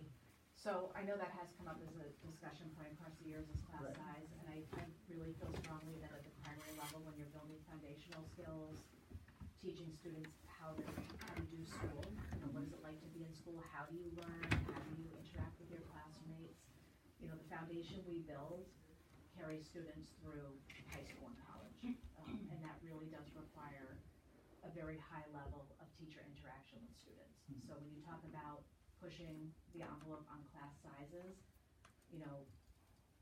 I think that's a decision you're gonna have to grapple with it, but I think it does impact the quality of instruction we can provide. At the primary level, and even at WIS, Patty and I talk about this all the time, our teachers are responsible for so many content areas. Yeah. And then to try to differentiate and individualize for the wide range of needs in a classroom when you're teaching science, social studies, math, reading, writing, social skills, emotional intelligence, how do you interact with your peers, how do you, ask a friend to play with you. There is so much responsibility on a primary classroom teacher, and for us, at the very early years, the foundational skills for reading and writing are critical. We take a lot of pride that by the time we send them to WIS, they're ready. Right. We build all of that, but, class size is a very integral piece of that. When you're starting the year in kindergarten with 20, 4, and 5-year-olds, that's a heavy lift. And our teachers are very highly skilled, very highly trained. We spend a tremendous amount of time supporting them and helping them with that. But you're bringing in a group of students in kindergarten who come from 20 different preschools, no preschool, different states, different countries, and you're trying to develop a class community where they can really thrive is a big one. And I think the class size is really critical. Yeah. And it's gone from 17 to 20. The class guidelines for K and 1 are 18 to 20. No, but I mean between No, we stated in kindergarten the will have 7 guidelines. sections, class size 17, right, first grade 18, second grade 20. Right, and kindergarten really is the wild card. We talk about this every year. We Yeah. get projections of where we think the kindergarten class will be. I think last year was really kind of spot on. Yeah, I think that. We opened registration this Yeah. month, and we reached far and wide to try to really get a handle on what that will look like, the incoming class. We reach out to every preschool that we can find. We send out, information throughout the community to try to get a handle on those numbers as quickly as possible. Yeah, I was actually very skeptical last year that the 71 births 5 years ago would amount to 128 kindergarten students, and we were pretty much there. Yeah. It is a big movement. People are going to start in Western schools, they want to come. This year's wild card, I think, is going to be, as that cohort migrates up to first grade, right? The in-migration, in addition to that cohort moving up, is basically leading to 2 additional sections. Correct. Right. It's 12 students now. Yeah, and that's the, Because you've got, as of January 1st, you've got 132 kindergartners. Correct. Right? right, And so the projection is at 144. Correct. So that's an additional 12. Well- So if you look historically, We do pick up. you you do pick up. That You is do. also a moving year. It's anywhere between a 10 to 13% Right. increase. And I would anticipate we'll probably pick up 2 more before the end of the school year, which brings it down to 10. Yeah. And families who don't move into kindergarten, first grade is where they kind of. And if you maxed out your class size to 20 in every grade, You get to 140. which is not optimal, that doesn't make a difference as far as how many sections you have, does it? Well, Second grade has a different color. Second grade has a Different different color. guideline. Second through 5th grade, the guidelines are 20 to 24. Right, so if you maxed out to that, does that make any difference in the amount of sections that you have? Again, not wanting to do that Yeah, I need to touch. In first grade, if you max out to 20, you can only have 140 students. So those extra 4 students get you to the additional section. Well, no, if you go to, from 8 to 7, you're at 20.6. 20.6. If you go from 8 to 7. What's 8 to 7? But 8 to it's 7 over, sections. it's over the 20. Yeah, but. Yeah, Yeah, you just have to make that Twenty was, decision. 20.0 was then the trigger. yeah. Yeah, that's your decision, And obviously. to start the year Yeah. already That's correct. Yeah. at The the full maximum Yeah, is, and- I would not recommend it, Yeah, because we and- pick up students throughout the year. Yes, I agree. Yeah, so you hear Laura saying that growth projection from K to 1 is a solid projection, is anticipated. If we got into that situation of adding a section, we have a conversation with the board, even though it's typically a decision made over the summer by the superintendent. There was at least consultation with the chair and then potentially the full board about whether you want to do that. Because witness 3 years ago, that, was about $250,000 decision, and add to the budget. But you can, just so that we're clear, if you can though, let's just say hypothetically, we said, you know what, we're gonna project out to 140, we're not gonna add 8 right now, we're just gonna add 7, so we'll add 1 more. At what point then, there is that opportunity to add an additional section? Well, there is, but this gets into a quality decision, and Lewis and Laura should speak to this, because the hiring of our teachers is by Laura and Lewis, signed off ultimately by me. But the later you wait, you are left with less quality. Let me generically say, I've been here long enough to know, the later the hire, the less the quality. The later the hire, more the struggle. The later the hire, the likely they are no longer here.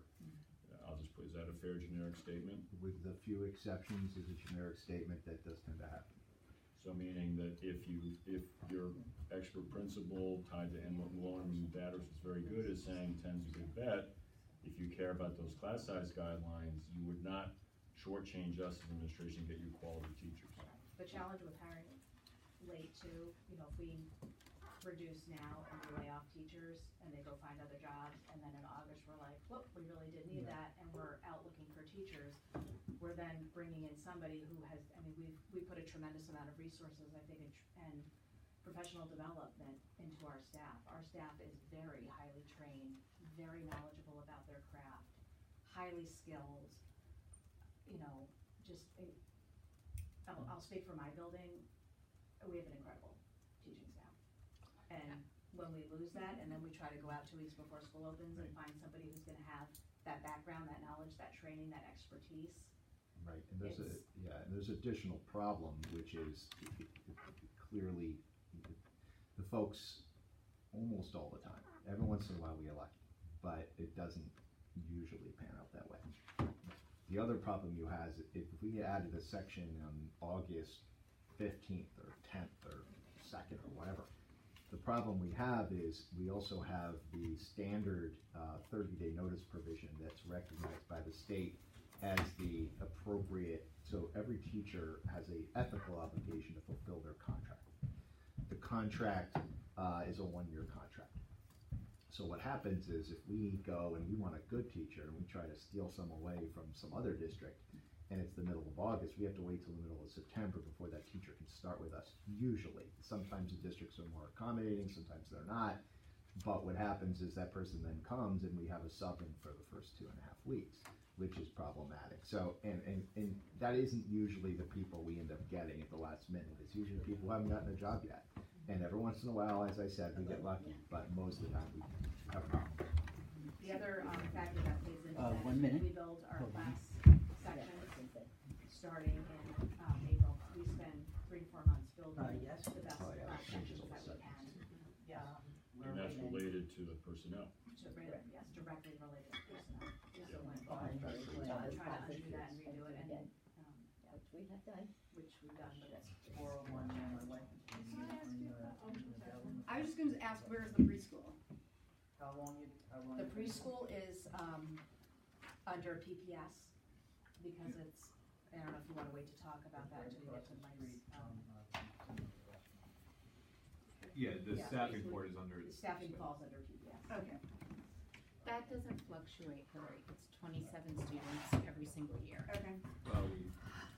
As a placeholder. Yeah, placeholder, Okay. sorry. But that also is, we bring students in throughout the year based on. So, referrals. Can you help me one more time here? Forgive my opaqueness here. Grade 2 enrollment's gone down by 11 students, or will be going down by 11 students. That's the projection. Is that what I'm seeing? No, you have to look from 1920 first grade to 2021. Well, I'm looking at 135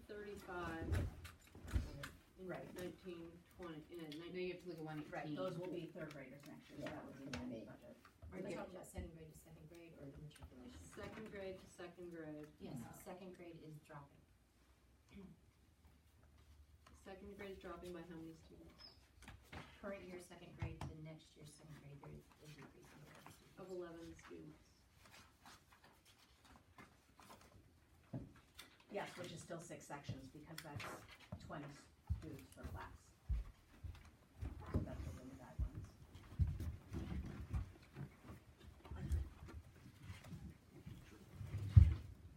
You had 22, yeah.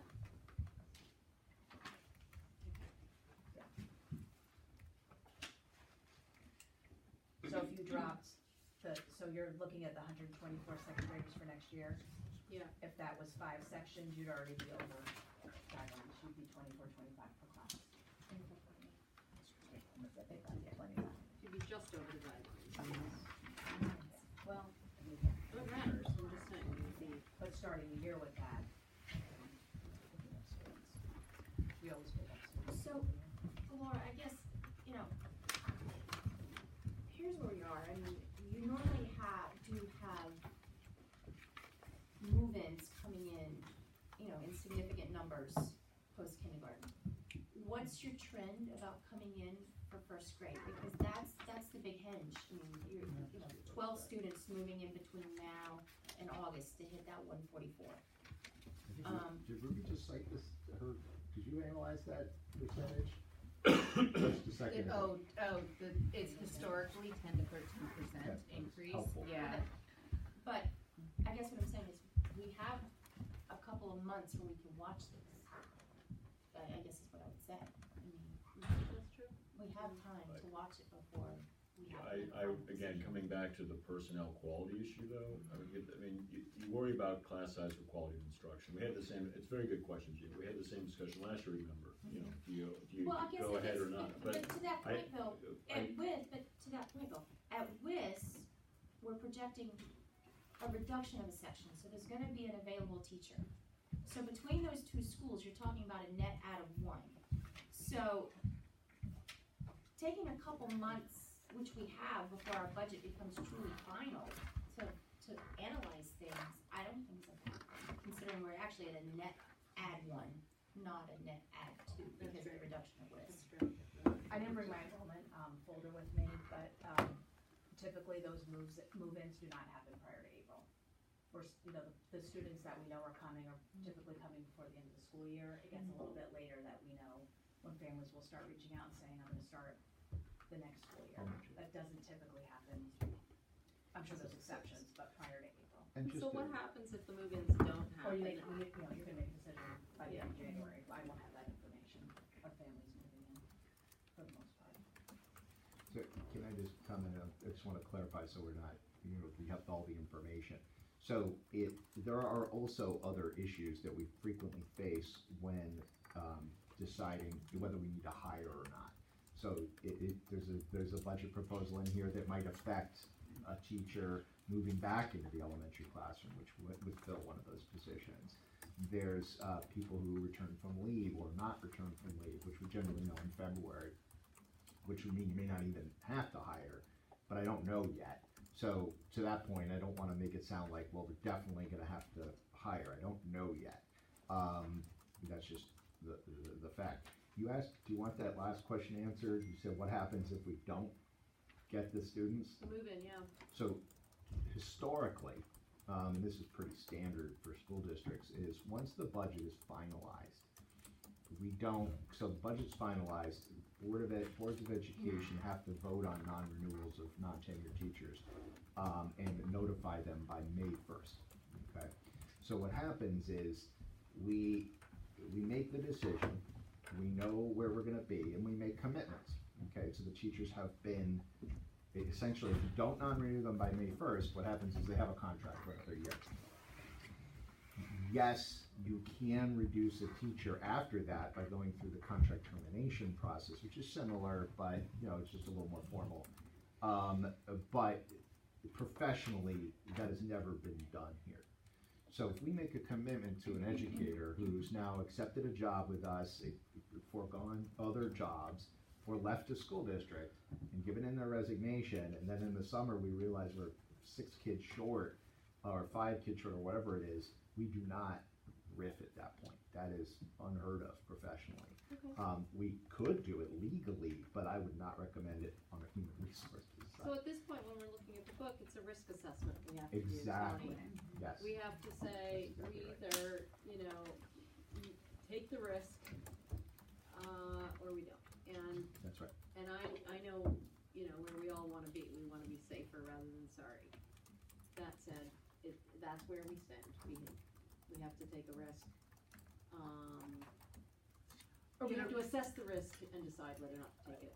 I think in isolation, it's hard to discuss this in isolation Yep. without looking at all of the trade-offs. No, that's absolutely right, because the creative approach is to say, you don't have to take this risk. We can move things around or find other places. I think this is something you come back to after you look at all of the trade-offs. Can we talk about some of the FTE, Laura, switches in the special subject? So,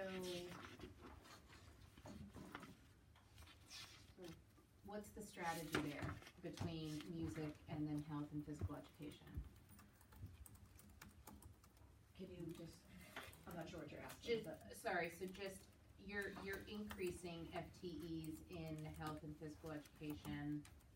It looks like you're increasing FTE in music. I don't know if it's a rounding thing. So is there a strategy shift? Are you offering something more? Why is there an increase in FTE? The increase is directly related to the class sections. So we're going up 2 sections projected. Oh, okay. So those are 2 additional classes for those special ed teachers. Let me ask you something. Have you ever had 2 sections, 2 classes in a PE class before?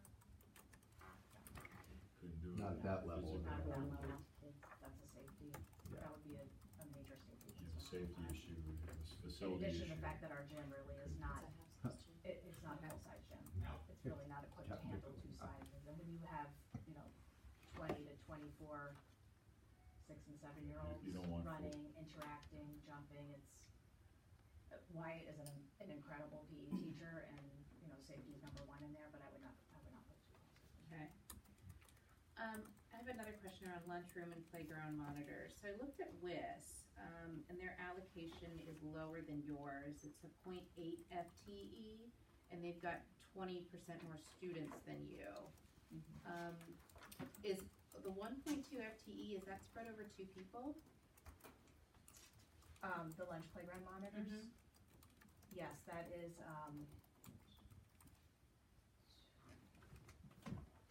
it's pieces of people. Right. But I can speak to why the difference between the 2 schools. Yeah. Patty has 1 playground. I have 2. And 1 cafeteria.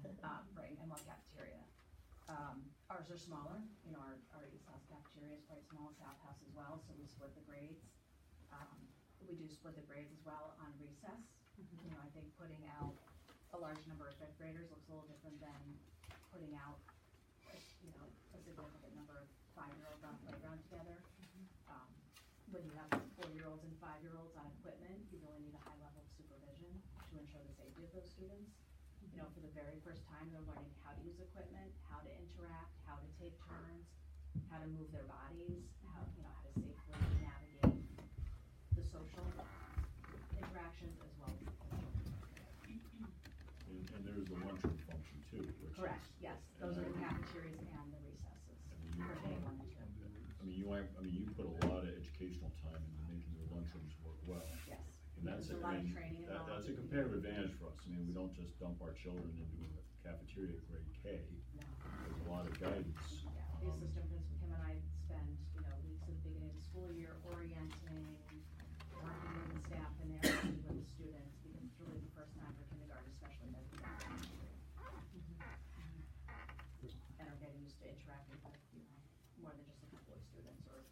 preschool, typically they come out at 10 and 12. So these positions are teachers that are serving? No, they're non-certified staff who They're supervise the non-certified playgrounds. staff. So that their job is to be in the lunchroom and then to be in recess. And on recess. What do they do during the rest of the day? They're not there, it's part-time positions. They're not full-time positions. Some of the lunch and recess supervision is also supplemented by our kindergarten paraprofessionals. They're in the classroom part of the day, and they're also helping out at lunch and recess. Our certified staff has one 30-minute duty period per week at lunch and recess, so there's a teacher out as well. But it's playground and recess supervision. And they are busy the entire time. It's very, they're very actively supervising, moving, interacting, talking, anticipating. Is there an opportunity if a certified staff member has an open time during that slot to have some sort of rotational program set in place where if the certified staff is already there for the day, that we utilize their time on a rotational basis to monitor these areas? So if it They don't fits, have an opening. they don't, right, so we, teachers, for recess duty, and it's in the memo, I know you haven't had a chance to read it, regarding teacher workload, they only have 30 minutes a week in order to be assigned supervisory duties. That's in the contract. This is a supervisory duty. So having you use teachers for recess, I know Wiz does. So we do already assign teachers recess duty, but it can't just be a teacher. I mean, we need more people because then you're dealing with safety issues. This is where, unfortunately, this is where stuff happens as far as physical injuries and so forth. So the question is, yes, if it's part of their duty time, and then we already do that, and we max out. I mean, the elementary schools, our teachers are tightly scheduled. They give the most instructional time by hundreds of minutes. They have as a result, they have the least supervisory time available to them, or to us. So what happens is, we can only use a teacher once a week to do a 30-minute recess, right? Right. Just basically each And individual especially our teacher. teachers are scheduled literally back to back. Oh, yeah, throughout the day, with the we have exception no of their wiggle prep room time. at the There's elementary none. school. We don't even we put have minutes more between them. further. The first class ends at 9:05, the next one starts at 9:05, and the classes are, one's coming in, and one's going out of the gym. And then, as you see, because some of them are not 1.0, then they're running off to another school because we have shared staff. I should also just point out, Ken, you signaled me, the lunchroom recess duty is the lowest paid employee in the district. It's a level 1 AFSCME position. It's the only one we have left. I don't have the exact dollar amount in front of me, but I don't think it is even going to meet minimum wage when it goes up over the next couple of years. So I mean, that's a really Is it low more than pay. 20 hours? No, I mean, we don't, only if it's That's combined. fully loaded, So right? we used to have, until this year, we had drivers, sped drivers, who a couple of them were also combined with their duty time, recess, cafeteria monitor. They basically earned 2 different levels of pay, one for driving and one for that, which pushed them over 20, which then made them unionized employees. And those folks did get insurance. What happened was we eliminated that we outsourced the whole driving process, so those folks are no longer in place. There are a couple instances, and I don't have the exact numbers in front of me, but where we have people who are, or have in the past, people who are bus aides, which are level 2 paras, who also did cafeteria because they had the gap in the middle or recess or whatever. I'm not even sure we have any more of those. We don't. So the answer is we've been staffing these with part-time people. Sometimes we will combine it with another position, like a part-time para, and then that does bring it into a unionized position or over 20 hours into an AFSCME position. More often than not, it's fewer than 20 hours a week. We're talking a couple people here. I mean, I'd have to look at it, but that has happened in the past. I'm not sure it's happening right now. But it's the hourly rate for these positions is very low. Teachers, obviously, more. If we had extra supervisory time, then we could assign up to 30 minutes a week. But I think we need to think when we're talking about staffing, we need to think completely, not just wage and salary, but the benefit picture. No, So of course. That's the only reason why. Right, and no, I understood why you were asking it, which is why I mentioned if they hit the 20 hours, in those particular positions, the past practice has we have created an ASME position, because theoretically, that job is in the ASME contract, but what often happens is it's fewer than 20 hours, which means it's not in the ASME bargaining group. We do not offer benefits. The only way that would happen would be if it hits the 20 hours. So it depends on the year. This is not an easy job to hire for. People don't like working for this little pay. We scrape to find folks. Fortunately, we've been lucky and had some good folks who we're happy with. But when you put this posting out there, no one applies, because I'm not even sure it's going to meet minimum wage laws when the minimum wage in Connecticut goes up over the next couple of years, which will be a subject of the ASME negotiations this spring. I have 2 points I want to bring up, Laura. What I'm hearing is that K and 1 bogey of where you're going to come in, it's a challenge because you have additional families coming in, and you have to manage that, right? So, and then you have to overlay into that the open choice commitments as well. Yeah, that's factored. We do that so it won't affect the section sizes. Right, but the timing of that, like if the way you make your projections, if you add 4 or 3, it could, right? But we don't allow that to affect the section sizes. Right, we won't take the person. So the timing allows you to look back, dangerous, but having full visibility into the decision you made about. We prefer not to, on open choice, one, the district's been long committed to that philosophically and for equity reasons, provide an Yeah, but opportunity. the only question I'm trying to understand is calendarization. Calendarization, they don't like us for doing the decisions in August, and actually it rebounds on us and the student experience, or they're trying to move that decision earlier. Right. But even moving it earlier won't do it, so it adds a section. So it's this balancing act. So we typically, once the board's decided, here's your budget, here are your number of sections, we've been able to fit that in and do that so it doesn't bump up the section numbers. So I guess I'd recommend don't bring the open choice numbers into, is this the right section size or not? That's not going to trip it. All I'm asking is the comfort that you guys manage that in the sense that it doesn't trip. It's never tripped it. We won't let it trip it. There are some bigger issues. Once one of those students is our student or our student, or all their educational costs and needs, that's a bigger issue, which we have to be committed to those students fully. Once they're ours, they're ours.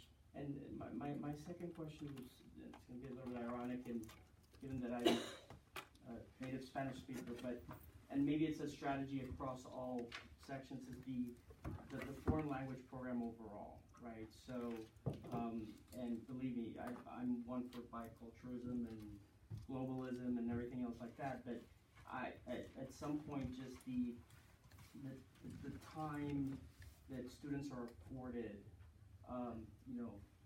foreign language instructions on a cost-benefit analysis, it's just something that I think needs to be looked at some given point in time. Because right now it's 10-20 minutes once a week? 10 minutes a day, 4 days a week. 10 minutes a day, 4 days a week. And then 10 minutes is because it's full immersion. The teacher speaks only in Spanish. So that has been on our list, but with the district setting out for producing global citizens, we're right with you.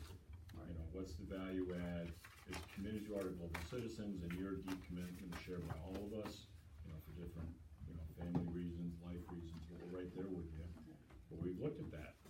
But that, I think, would have to be a board decision because, we do very well at the upper level. Actually, our Spanish enrollment numbers are down at the high school. We're working on that. But the principal groups talked about this. The cabinets talked about it. What's the real fundamental value add to a child's world language acquisition by that bit early? And I'm not arguing against it, I'm just flagging, but see, that's a really good example of something we could have walked in and said, we pulled out of here, Hurlbut level world language. But we think that's a discussion to have with the board. Would you agree? Yes, that's a programmatic. Yeah, that gives you a very specific example of something we've been grappling with. And my only point, I would argue that a first grader takes him 5 minutes to settle into a class, so he's getting 5 minutes of instruction. No, we transition. No, The way the program runs, as the teacher's walking in the room, she is sitting with the students, interacting with the students until and as she's walking out. It's a very So, Bill, I beautifully guess to crafted that program. point though, You know, they don't move during the we have classroom. some cohorts that have moved up that did not have world language in K, I believe. I'm saying we have some cohorts that have moved through the district who didn't have the early exposure. Is there a way we can evaluate, like, where they are compared to a grade that did have it, to try to do some, like, analysis of? You know, honestly, I kind of disagree the point that this is a board decision. It's 10 minutes a day, 4 days a week. I think that the administrative staff should be able to figure out whether that's something that's really important to have or not. I mean, it's really hard for the board. I mean, when we're looking at a 5.5% increase, to spend a huge amount of time for 10 minutes a day for 4 days a week, when you, these are people who are the experts. Again, let me put an and on this. I'm gonna do and, it's optimism and patience. Yeah. It may very well be an administration decision, but in a district that sets out its top outcome as global citizens, without a board discussion about should this be in here or not, so this is the discussion. Other board members may say, hey, this has to be a board level decision as to the offering of world language early, or you say, as a board, no, administration, you figure it out, we trust you, report back to us. But in terms of what's within the curriculum offerings, administrations elsewhere, and maybe in West, I don't know, have gotten themselves in deep trouble by making decisions about the curricular offerings without talking to the board. That's all I'm saying, is have the conversation with the board. You might say, I want to clarify why it's here. It's not there may be a possibility too with, some of the technology that's available to keep our global citizenry going, but doing it in a way that the regular classroom teacher can enable it. Like, one of the websites that we use, Duolingo, is out there and is good for Spanish instruction at younger ages, and maybe the regular classroom teacher could use some of that time with the kids on the Chromebooks and things, and it's better than nothing, and could be helpful. If I just give some historical perspective, when K2 Spanish was added, I don't know what happened with the WIS, but it was an extensive board discussion and a board vote to add that programming. So when we talked about this, we weren't prepared to just say, well, this is an administrative decision. Because the board moved forward on this with extensive research and work and knew full well how many minutes it was. So, I think we went through this last year, so we need to know some guidance on what the thinking is.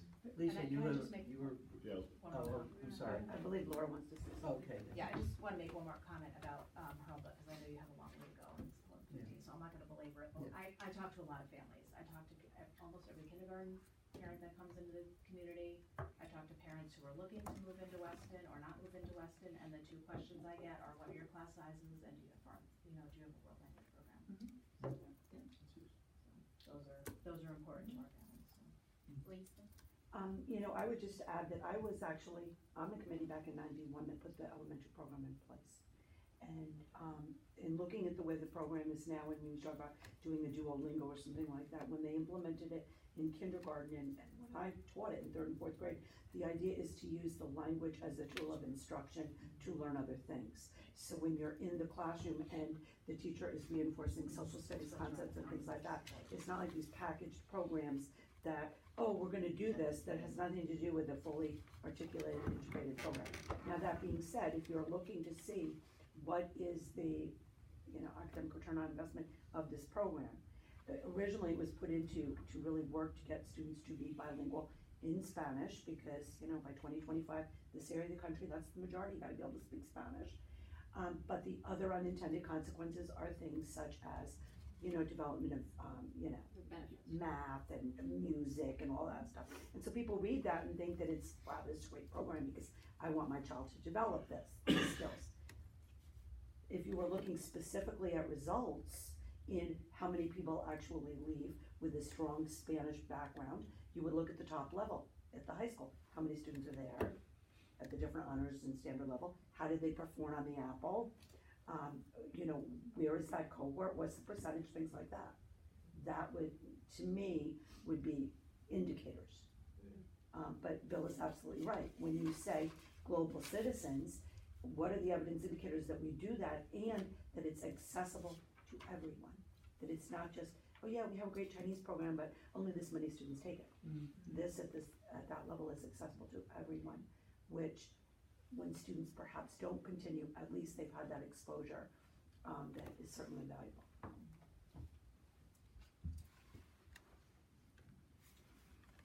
Before we move off of her, but I just have then two questions. So Phil, can you just give us details around the certified staff increase, please? Yeah, either Phil or Laura can. I mean, do you want Laura? Yeah, I think. Oh, yeah. Laura. Yeah, the certified staff are the two, sections of first grade.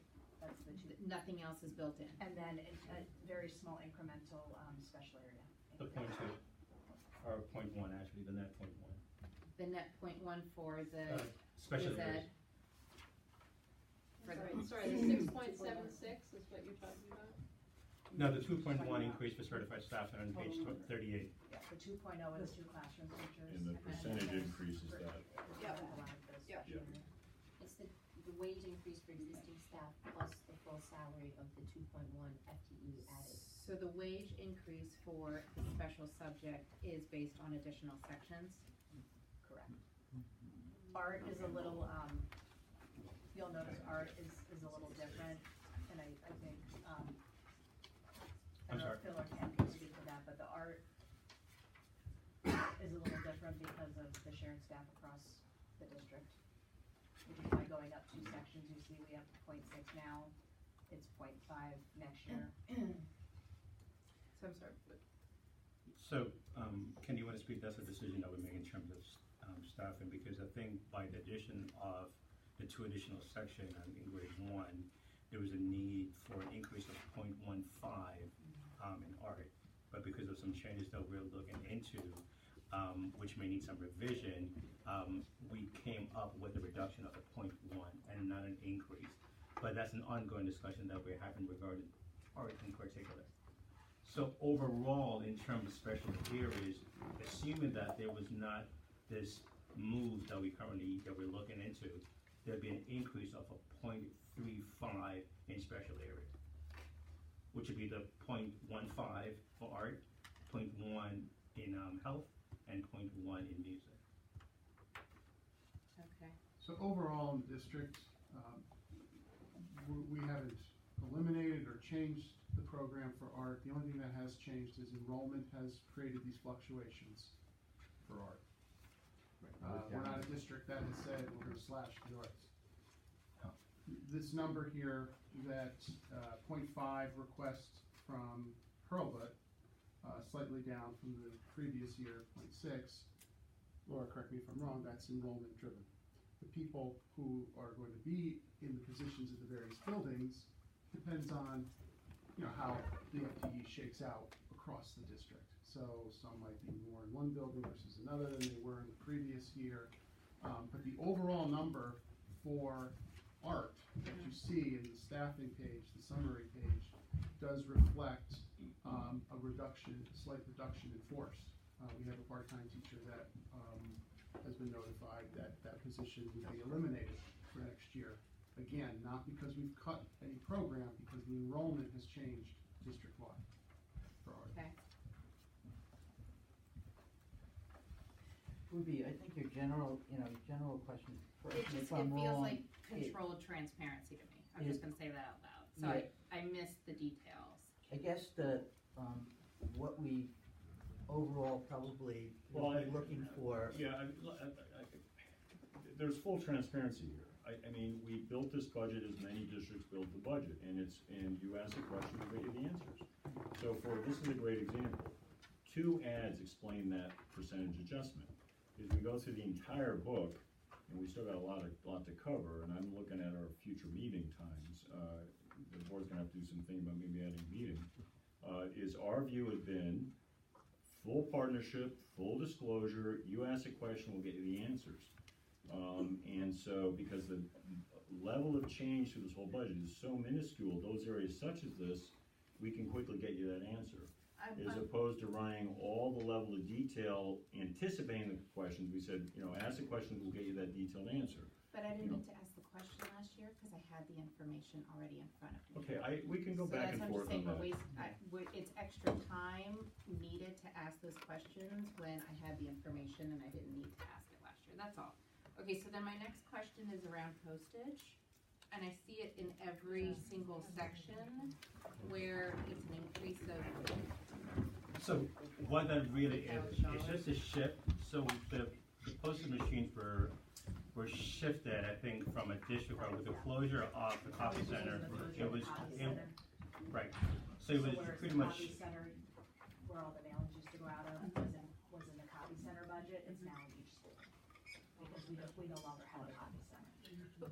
but we took the copy center out in last year's budget, so why wasn't then yes, sorry, thank you, this year's budget, so why wasn't fiscal 20 updated to reflect the removal of the copy center? I'm not quite sure when that decision was made to move the copy center, but in terms of what we have, I think if we had, which I'll get updated, in terms of that actuals, you will see that there was a budget adjustment to move money into these particular lines. Yeah, she's asking if this all occurred last year, like the copy center was shut down for this year, and Fiscal 20. and people were Yeah. still, had postage capacity, presumably. How come it's showing as an increase this So year? collectively, when you look in the roll-up in terms of what the postage amount is, that number has not changed. What it is just repositioned from, let's say, a district-wide cost center to the schools. And I can clarify that some more.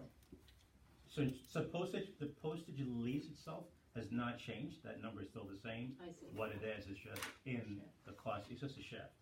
I just expected to see that shift in fiscal 20 budget. Right, I'm not quite sure why that didn't happen, to be honest with you, but in terms of where we are current year, in terms of actual expenditure, it is in the locations. Are you gonna say something, Craig? We actually didn't know that we were gonna do those machines in that way until after July 1st. So one of the reasons is when we did when we shut down the copy center, and Rich and I were working on that, we didn't actually get through doing the new contracts with postage machines and figuring out how that was all going to look until it was like the first week in August.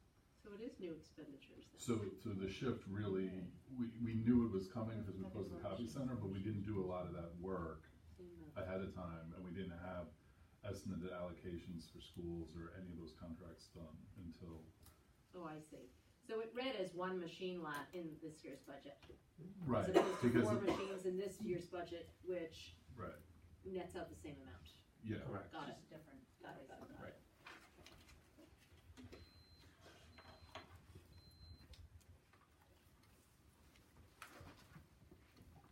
Are we moving tabs? WIS, Yeah, let's move to this. I think to kick off with Ken, I think one of the changes there is the elimination of enrichment and how that impacts Project Challenge. So maybe talk about that shift and then how that. Yeah, I don't wanna I'll let Patty start and I'll add, because I think it's her goal. Okay, so,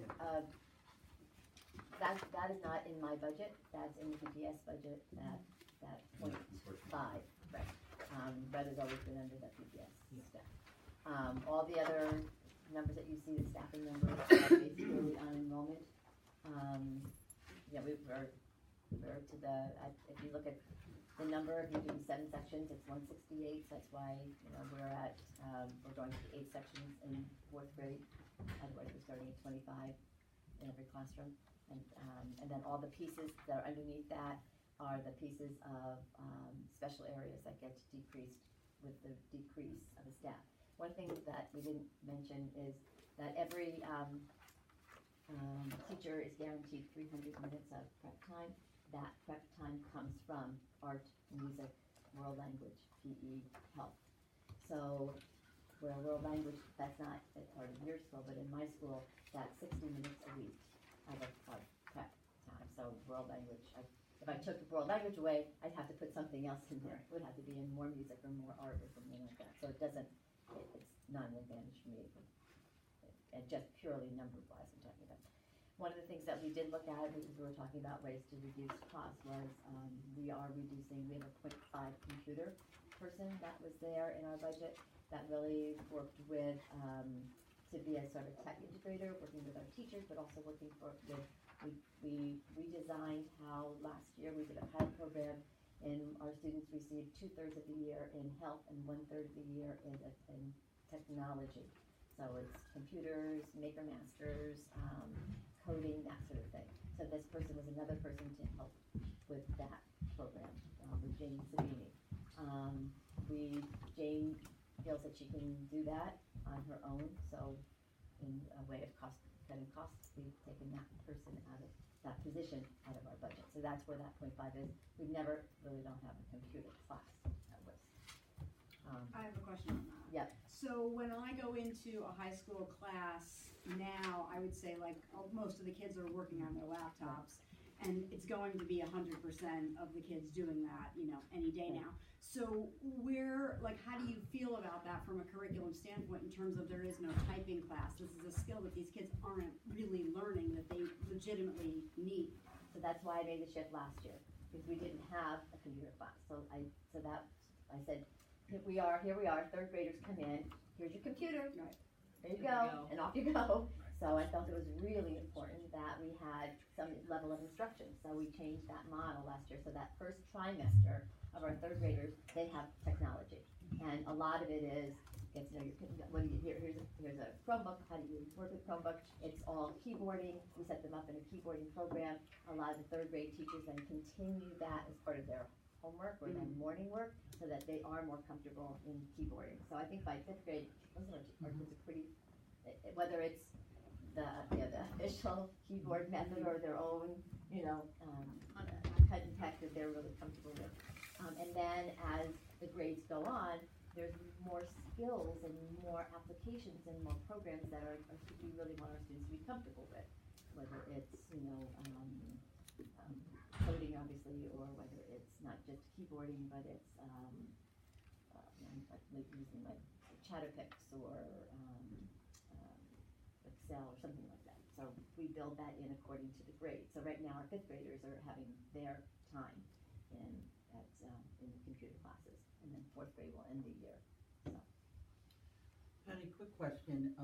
When I look at the WIS cost center, it's gone up modestly. I mean, over the last 3 years, it's basically 3% in 3 years, which is about 1% a year. I guess the question is, what have been the negative impacts of not having more money to spend in WIS?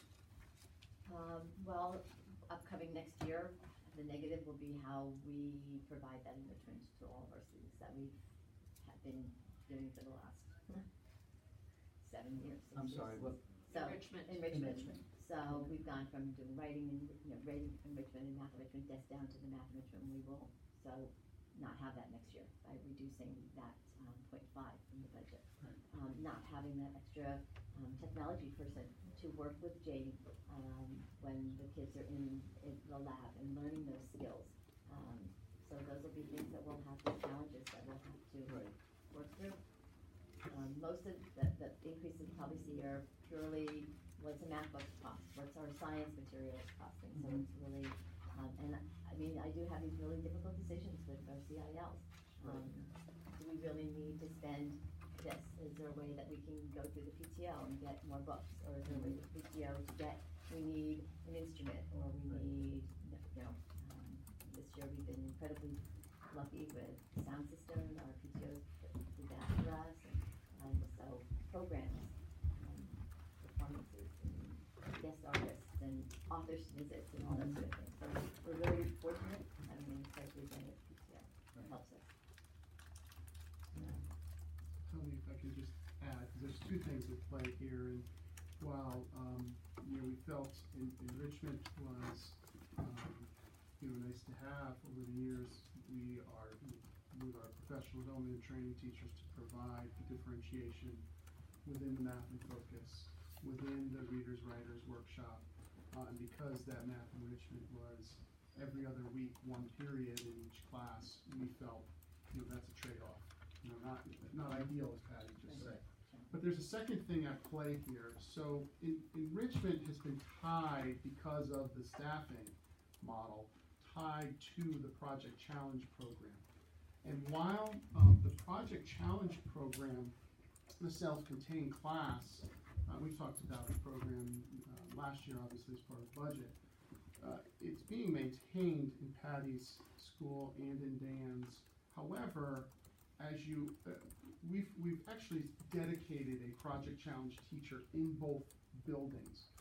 We haven't had enough sections of that to make it a full-time Project Challenge teacher. So we filled both of those two positions with in-school enrichment type opportunities.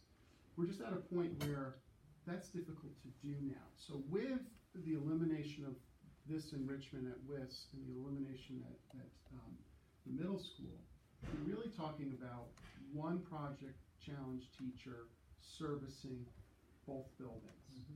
And so one teacher would go back to the classroom. Now we're kind of playing around with the model of how we would do that. And there were other things that were suggested last year. I think through curriculum, one thought was, well, do you offer Project Challenge at the middle school, or do you just offer it, at the intermediate school, because the middle school has a variety of different, acceleration and offerings, and a lot of co-curricular opportunities after school as well. Could we make that trade-off? All those things are part of our thinking. Dan, Patty and I have been talking about this. So this is our current thinking, and as we talk more curriculum, we may, this may evolve, but this move with the enrichment is certainly, I want you to understand, it is connected to Project Challenge. I have a question about it. Sorry, do you? Yeah, I just, to that point, Ken, looking in page 89, it still shows Project Challenge is 1.5 and not 1. That is correct. That is an adjustment that I do need to make, just Okay. to clarify that. So that's, I have to make some adjustment there. Okay, all right, because that, when I'm facing the discussion last night, I was looking back at this and I was like, okay, I'm still showing an extra half a person. And I'd suggest that curriculum committee talk more about the impact of this on Project Challenge, because, from a scheduling standpoint, when you do have one person between two buildings, we know it's possible, but we are going to need to make some compromises between the buildings in order to do that. I just have one question about it. So I remember calling a district a long time ago, and they said all of our students are gifted. So my question is, have you done research on the DIRG to find out, are they offering this tag program? Because, I mean, this is high bids. I can tell you that Westport, Darien, and New Canaan have some level of programming for talented and gifted. While, some may say everybody in the district is gifted, Right. and everyone, children are gifted in some Yeah, way. But by the identification process, it's a very small percentage of students that are required to have services because they are at risk of, for whatever reason, maybe, because they need some additional services, they could become bored, disengaged, so on and so forth. But those are the three districts other than us that have it. ER9 does not, Wilton does not, and did I hit all the DIRG? Yeah. Okay, so You go DIRG plus Greenwich does have it. Greenwich has it. Yeah, but Hillary, I mean, it's a good question tying back to last year, because potentially on the list last year for reduction was to eliminate Project Challenge and to do a set of push-in offerings, and that district comparison was one of the reasons the door was open on that concept. We're not recommending that right now. This changes staffing around Project Challenge, but does not change at all the opportunity for Project Challenge. Yeah. I might, but I just want to be clear, but on the list going forward, that may be something to come back to. But I will make one more comment. As I said, this is less than ideal to share a position between both buildings. It may be that if we concentrate those Project Challenge resources in one of the two buildings, we may be better serving those students, because I think, you know, and again, I think maybe more talk at curriculum committee should be warranted, but I just leave it at that. I think having it come through curriculum to fully flesh out some of that discussion. And know that I could not come in the fall with this as Patty and I were developing this, because you do need to speak to the teacher ahead of time, and we didn't want to get out in front of the budget process. Would it help us to see test scores, to see like what population, I mean, would that help? Because when everyone takes that test in second grade, I mean, that's what determines it. This isn't a, it's not in terms of the identification process, the numbers. It's more of a staffing challenge that we've had, for 10 years. I mean, really.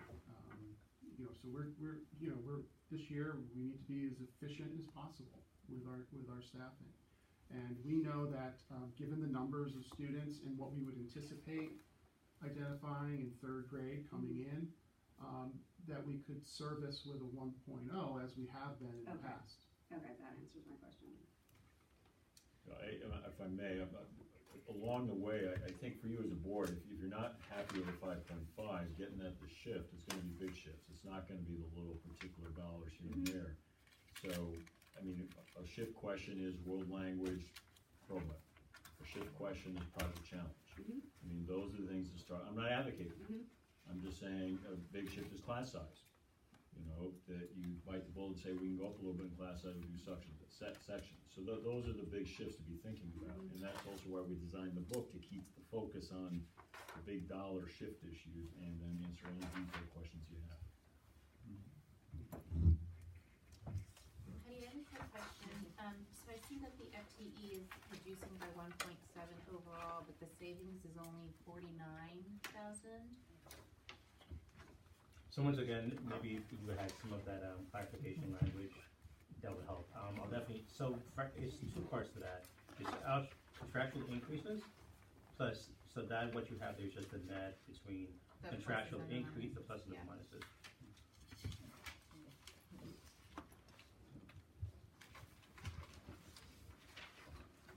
Move to, Yeah. Thanks, Patty. Okay. I'd like to just start by saying what a pleasure it is to.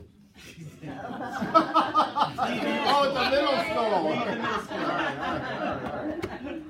All right. And to be here at this meeting with you all. You're lying. This is no fun for anybody. But you asked, I think, Tony, what some of the challenges have been, and for, I guess, the benefit of some of the newer members of the board, we've been creative at the middle school for the past 5 years. We've reduced clerical support for guidance in the front office. We've reduced classroom paras that were non-special education paras, because over time we saw there were greater needs. The town and the school board were supportive in giving us a full-time social worker in the last 5 years rather than a part-time.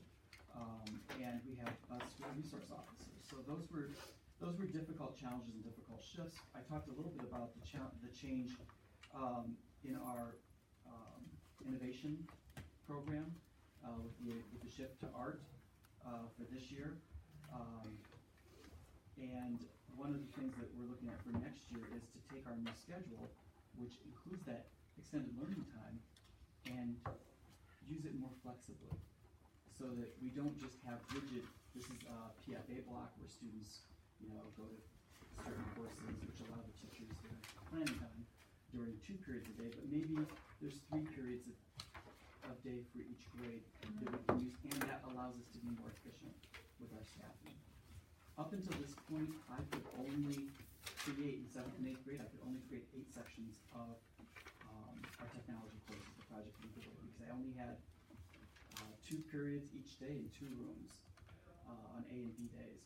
This flexibility will allow me to offer 9 sections where needed, so those class sizes can stay within the guidelines. There are always a couple areas where we do exceed the 24. 20 to 24 is our guideline. Some of those areas I can talk to more specifically if you're interested. This is the first time in my tenure that we are going to 8 sections in one of our grade levels. Based on the enrollment projections for grade 6, we're reducing from 9 sections to 8 sections. So the 19 fewer students is overall or just grade 6? That would be overall. Okay. Oh, I see it here. Yeah. But we are, it's a challenge. In the middle school, we're now like a very different way of scheduling, where we have the teaming model. And the challenge of having teachers who teach less than full time means that they're not there for the full day, and therefore not always able to participate in the hands-up meetings where we talk about student needs on each team, the team meetings, the parent conferences that they do often as a team, and it makes it more challenging for curriculum partners to meet. We have, and by and large, we'll still be able to maintain the teaming model, and even in some ways possibly strengthen it based on this staffing that's proposed. I currently have several teachers who are teaching off grade, which means I have an 8th grade English teacher teaching 1 7th grade section to make that teacher whole. Because right now at the middle school, there's 2 teams per grade. One team is each teacher teaching 5 classes, which is the full load at the middle school, and the other team teaches 4 sections of their subject by and large, and will pick up that 5th section by teaching either OST or some of the enrichment opportunities that have been available. The shift here is, in a way, it's sacrificing the enrichment opportunities for the much needed SRBI interventions. That's the big investment, that's the big story, I think, for the middle school budget this year. SRBI is an acronym for scientifically research-based interventions and supports. It's really geared to help those students who are not meeting our standards in math, in reading, and writing. And so there's the proposal for the creation of an academic center using almost paying for it as much as possible out of reductions elsewhere in the middle school budget.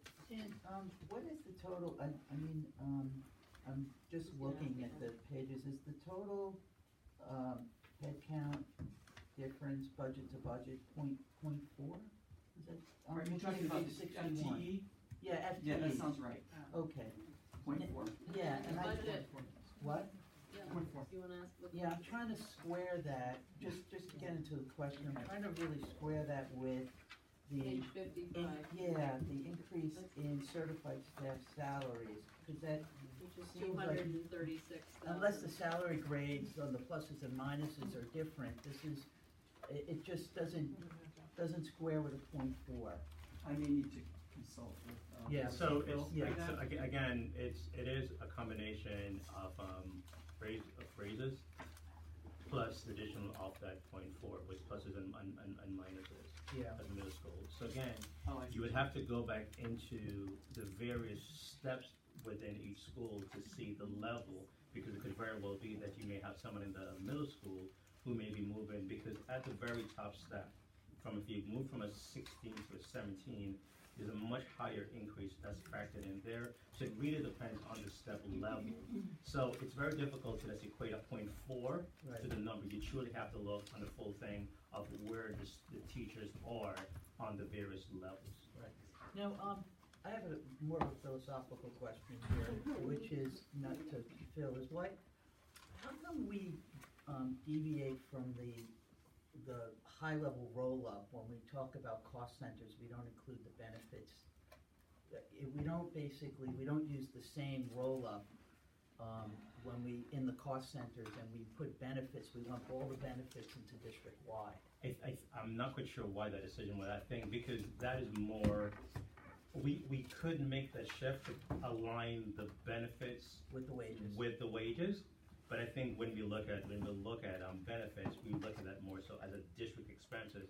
because if you realize as well, there is no FICA matter, so that's on the school level, that is more assigned to the district-wide accounts. So that could be a shift. I'm just asking, I mean, I'm not. I'm not quite sure proposing what anything that yet. decision Yeah. was made, Okay. but I think, I'm not quite sure if there's a historical reason for that. Historically, it was separate because we were self-funded and the insurance costs were taken from the internal reserve fund. It flowed through there, it was seen as a totally separate item. The Board of Finance reviewed it that way, but that's a historical issue. Okay. It's a matter of how you do it. Yep, okay. Dan, are the number of team leaders increasing? Because I show that their stipend is increasing by 18%.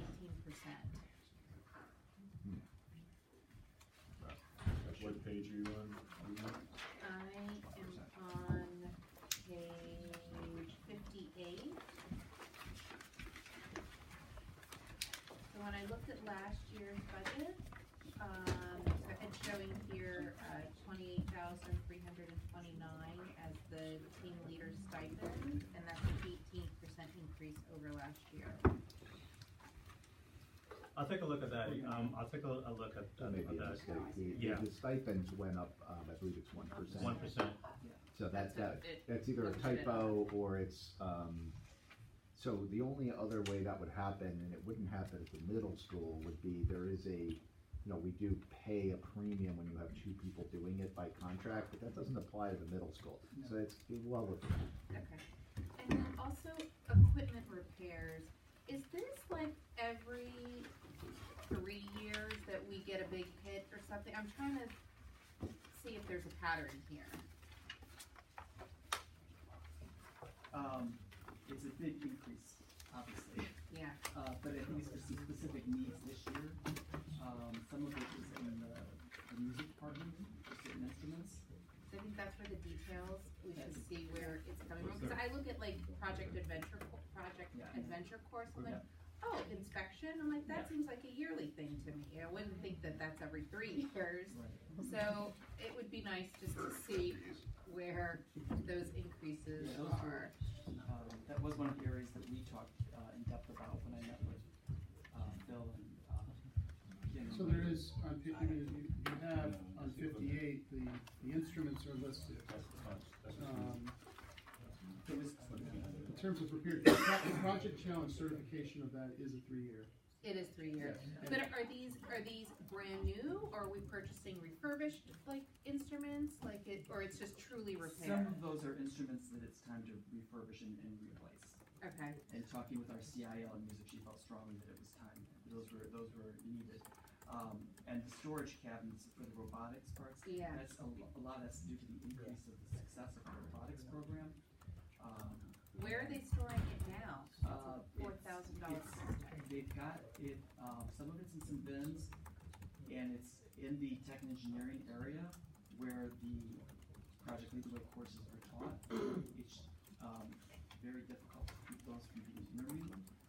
They do use the same VEX robotics parts for both the class and for the competitions. Okay. This is, the teachers have been asking for this for years. Okay. And we have cut it from them for the Yeah. last 4 years. And I would say that same with the music I would say instruments, or these have been needs that have come up each year. It's just, I think, and we may have to punt again, but right now Dan is, he needs to put a spotlight on this because it is a need. I'm advocating for my teachers and their programs on this, and we have, like I said, we've had to cut it in the past. It didn't seem like, it's a big dollar amount, but it's needed, it's been needed. And then can I ask, what is under dues and fees request? What is AMLE? That is, I think Association for Middle Level Education. So That's what gives me access to resources, journals, connecting with other middle school. So last year the fee was $285. This year the fee is $2,200. I wonder if there was a budget for a conference attendance that's in there, we're in the wrong place, perhaps. I'll look.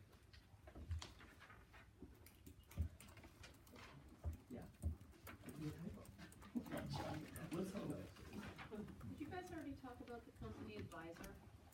No. No. Can you just give me I don't know what all the roles are in theater, but can you, so I know nothing, so you can start from scratch. So in theater, how's that staffed and what's the company? For short work, or for company, or for the theater coordinator? So, yeah. Or is there a place where all that can be discussed in one? You know what, all in maybe, the contract. maybe when we get to Lisa's budget, we can do an overview on the Perfect. theater coordination. That would be helpful. I have a question for Phil. Can you break out the certified staff, just because, with each school, I've been looking at that difference to budget versus the, staffing. So is there a way to break that out? When you say break it out, can you just build? Well, right, the middle school salaries and wages certified staff, your 2020 request is 4.7 million. The difference is $236,000. So I always look at that and I say, well, that doesn't add up, which was Tony's question. Is there a way to break out the 4.7? That's the detailed view that he's gonna give us. You are gonna give on every If, school. if that's what she means, then yes, that will just pretty much show why we're going up. It'll But give you all the pluses and minuses by role. So what she asked for is this. if you guys are asking the same thing, then yes. Okay. Okay. I'm not quite I'm still not a little bit certain. Right, so the key budget driver sheet, it would say exactly, I'm just gonna use principal and assistant principal. Principal plus X number of dollars, assistant principal minus X number of dollars. The truly detailed by role, where is it coming out of? Yes, Yes. that would answer this question. Yes, Correct. that's the key budget driver. Yes, okay. AMLE is $250.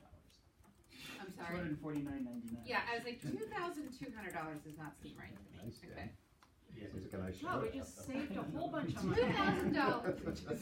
Yeah, you just solved the problem. Meeting adjourned. $800.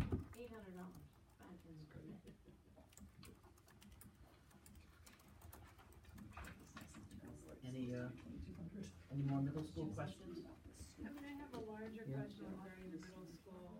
I know that this is a conversation we've been having ongoing, but in terms of timing with the feasibility and facility study, if we were to consider, which I know all of our options are still on the table, the move to the 3-school campus, what is the timetable for that?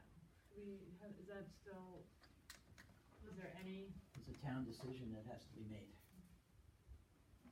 I mean, So that's it's really unknown? it.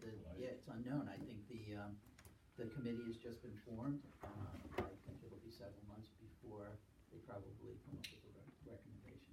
Isn't that the facility optimization committee they Yeah. just formed? I'm just wondering if they were to make such a move, how quickly that would impact, our students and our state. We're looking at, just for example, in the middle school, the locker I room just and wanna- things like that. I would just like to say something. Let's finish the rest of Melissa's point. No, but there's a very critical point to this.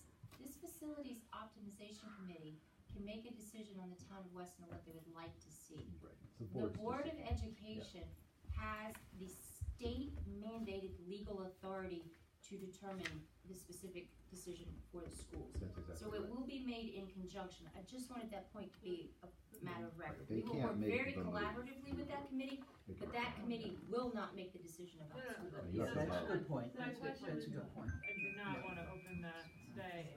I just wanted to understand timing and implications when I see Yeah. costs Yeah, in the- here that could potentially not be utilized longer term. No, it's a really good question. I mean, I think in between Bill and Gina from the historic, Tony, you might have it. The bond's freeing up to actually do any significant work on it for about 4 years.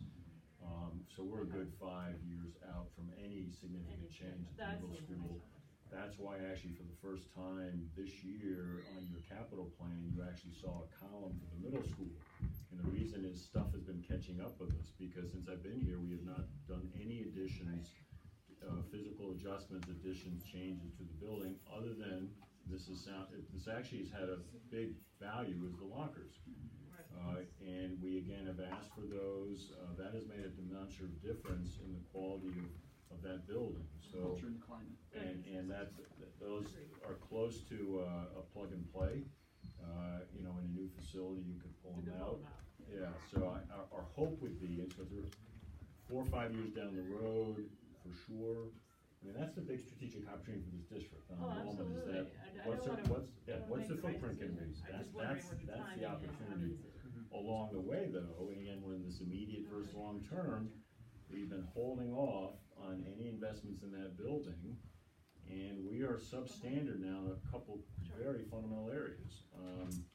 Some which we may not be able to do this year. The town bodies may not agree. If you can at least do the 7th, 8th grade lockers, but you've got, you know, art facilities, other facilities that aren't up to code, the bathrooms, that gets into very big money. And your science labs. Now, fortunately, we just had incredible science results, outpacing everybody. And a little lag at the middle school, but not enough to still, so you could argue you don't need. Very restrictive. Yes, very, relative to our competition. Yeah, no, it's. I have one other question, and this probably applies to all 4 building, principals. I'm wondering when you're conducting your evaluations of all your teachers, that's a job that falls, I think for the certification reasons, solely to the administrative staff, right? Yep. So what percentage of your, I guess, I'd love to understand, is that a year-round activity where you're doing people on kind of rotating shifts, or does it come at a crunch time? And how much of that do you do yourselves? How much of that do the assistant principals do? You know, I'd like to get a sense for that building by building. Oh, building by building. Or it's probably going to if be it's all very the similar, same. but I can start. I'll just say that, so at the beginning of the year, we have beginning of the year meeting with all of our teachers. And teachers are either new to their position or on cycle. Every 3 years they're on cycle. That means they have a full mini observation unit at some point during the year. We share the duties with our assistant principals. The assistant director for pupil services also does some of them in my building. And so we have the beginning of the year meeting. We'll have a mid-year meeting, and we'll have an end of the year meeting with everybody. And then for those teachers who are on cycle, whether because they're non-tenured or they're on that 3rd year where they're on a full review, we meet with them to review a unit plan of instruction. We talk about the planning for that unit, and then we go in 4 to 6 times during that unit and observe and provide written feedback to them. And the only people doing that are also administration, Yes. a SIL or a supervisor. No, SIL. And then we meet at the SIL end, does not and then we would meet at the end of the unit as well. And so at the end of the year, the end of the year meeting, each teacher writes a summative, all teachers, whether they're on cycle or not, writes a summative reflection based on a form that looks at 4 different domains. And those domains are basically planning and preparing for learning. The second one is environment, classroom environment for learning. Third is teaching and learning, instruction piece. And the 4th one is professional responsibilities, which is kind of all encompassing as their profession. And they rate themselves based on the rubrics that are part of our plan. This is a district-wide plan, and they give a holistic rating 1 through 4 in each of those, and then an overall rating. And they have to reflect, and they can attach, and they should attach supporting documents to justify their rating. And then we do the same thing. We do a full evaluation of each staff at the end of the year in each of those 4 domains and an overall rating. I would say the only other thing that I would add is that because we are the principals of the school, we also evaluate our assistant principals on their ability to evaluate teachers. So while we are perhaps, like I split it up over a third, and I work with my third, always starting with the non-tenureds first to observe them pretty much after they've been there a month of school, because especially new teachers, you know, the principal has to do that to make sure what's going on with this person. We also have to check that the assistant principals are following up on cycle and looking at what are they writing about them. So there's an added level for us. And any teacher that's not on cycle also has a minimum of 2 visits that are informal.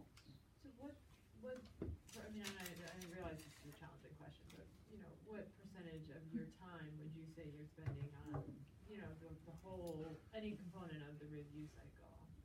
And is it a 50-50 split between you guys and your assistants?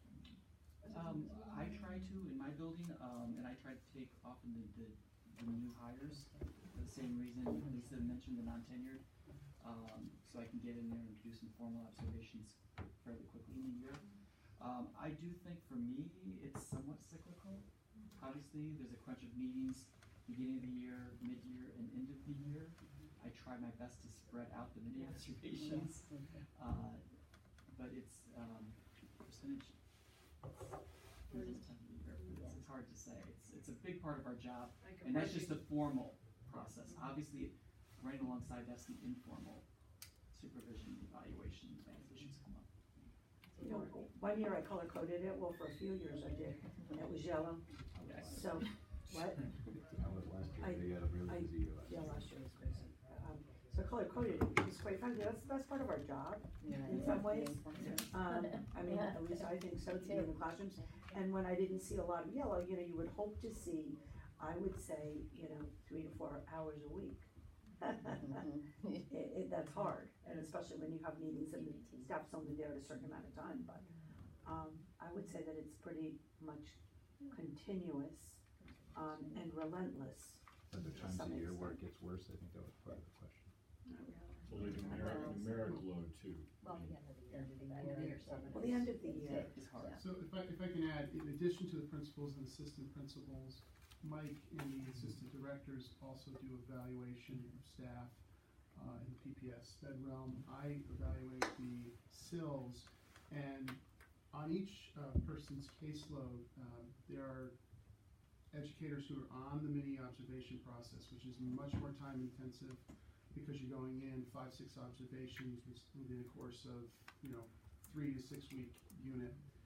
I would say, you know, the certified staff, you may have 20 or so people, 20 to 25 altogether you supervise, 10 to 12 of which would be on mini observations. So you're doing about, you know, front loading the non-tenured, just doing at least, you know, 2 of those people a month. If you have someone who is on an intensive or an initial improvement plan, then all bets are off. There's that becomes almost a daily endeavor for those 10 to 12 weeks that person is on that, and if they need to go further. So that's kind of a wild card in their time. And I know last year, you know, the high school, 2 of the administrators were, I mean, that was almost a daily occurrence and in consultation with my office. Then they also have the non-certified, which is much less intensive. But the biggest time of the year, wouldn't you agree, is the end of the year, writing all those up, because not only those on cycle, you have the mini observation process, but you also have every educator, certified educator, needs an evaluation at the end of the year. That's required. We'd always have that commitment even before the state, you know, made that much more prominent in the regs. But you have to do 3 observations at the minimum of those who are not on cycle as well.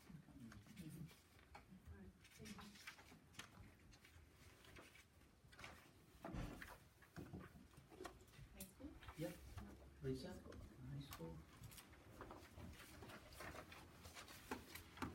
Okay.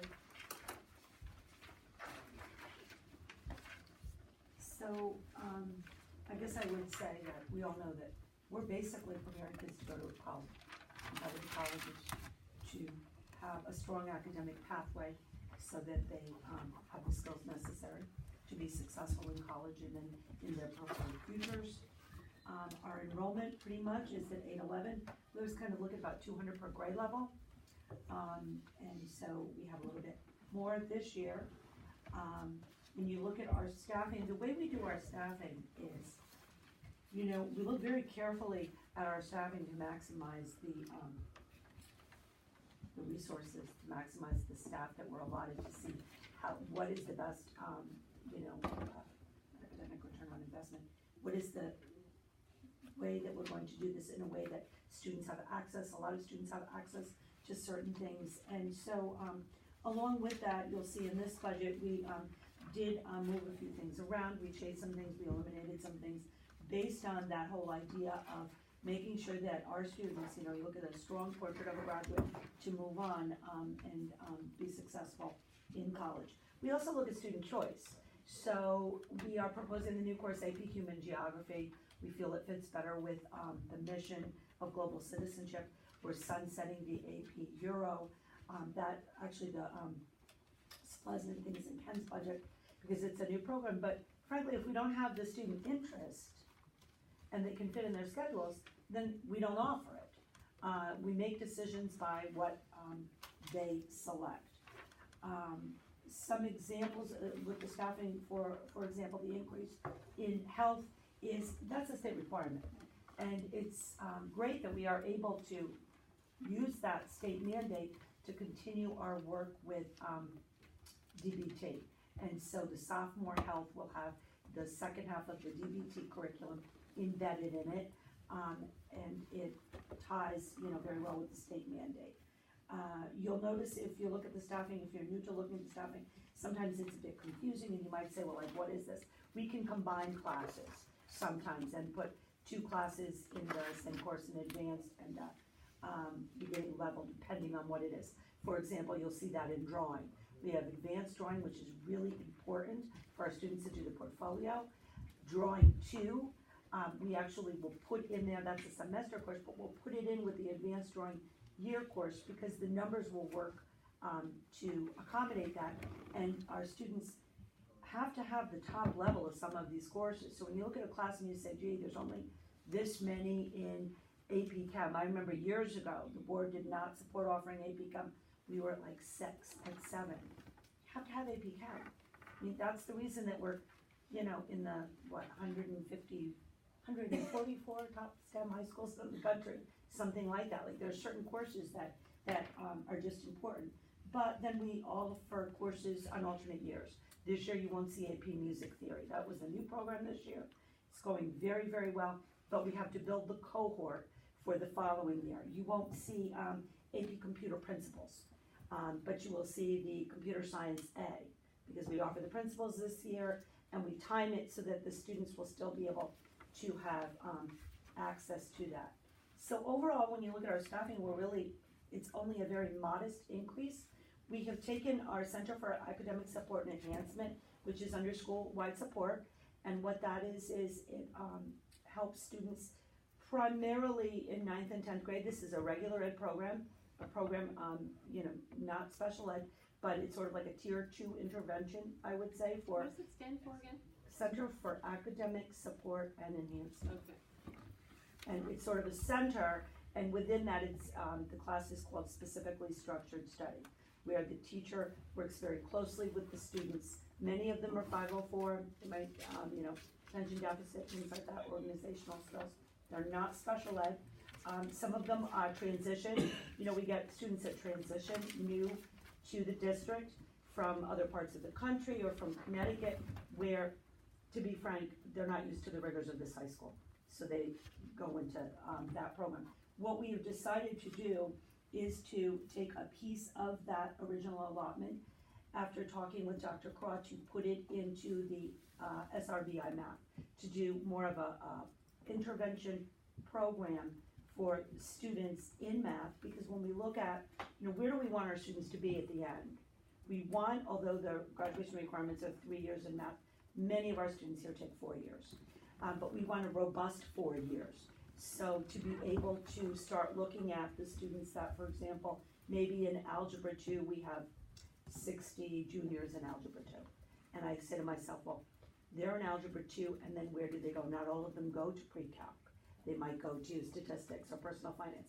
Is there a way to recapture and push them up at a higher level with the intervention program by designing it where these students will be recommended, they'll have specific goals, and it will be monitored what they need to make sure that they have those foundational skills, and also that confidence, that growth mindset that, yeah, you can do this.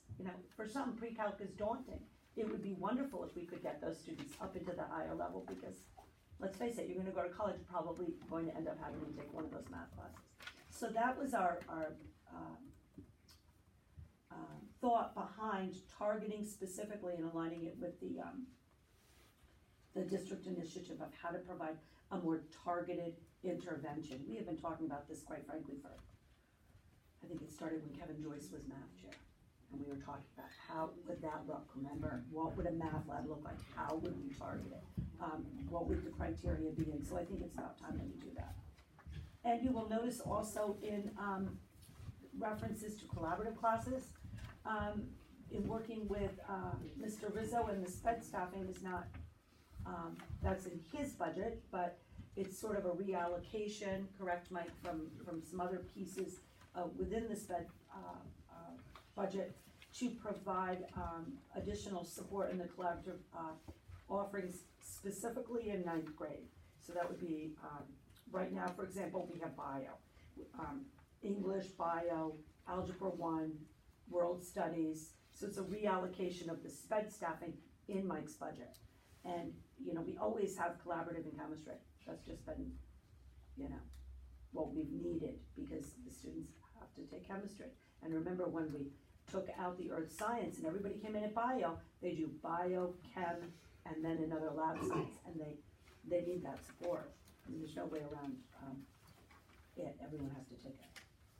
So I will entertain any questions, kind of an overview of what our budget represents. Quick question, every time I listen to the presentation of the college counselors, I'm amazed at how much they handle. What are you thinking in terms of staffing there? Well, I mean, not only this year, but in the future, like, how do you see that evolving? It's just that demand seems to get more and more on counselors. You know, I have to say, I think that the staffing levels are strong right now. The addition of Randy Green in the College and Career Center, this is her second year, has been tremendous. Because what we've really focused on this year especially, and working with Mr. Rizzo, is how to work smarter with the team, how to divide up and work smarter as a department with the different seminars.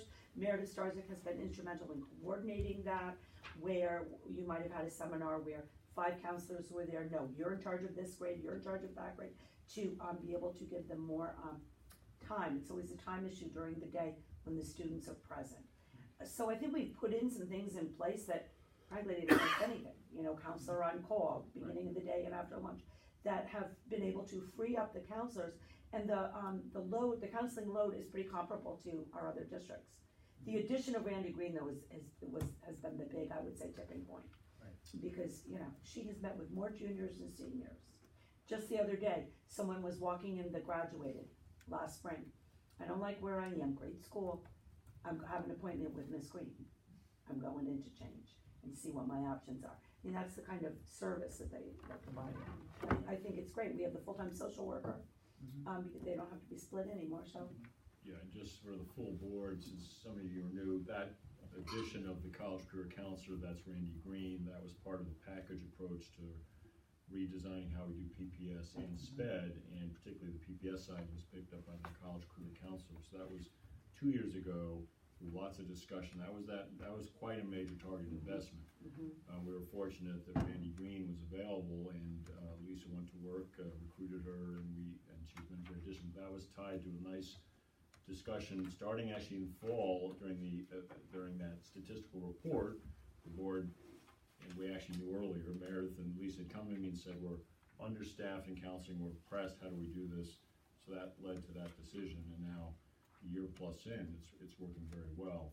Yeah, I mean, it's terrific. The other day we met with the 8th grade counselor, Meredith and I, and we had time to, like, I just see a much more calmness and planfulness in how we're organizing everything.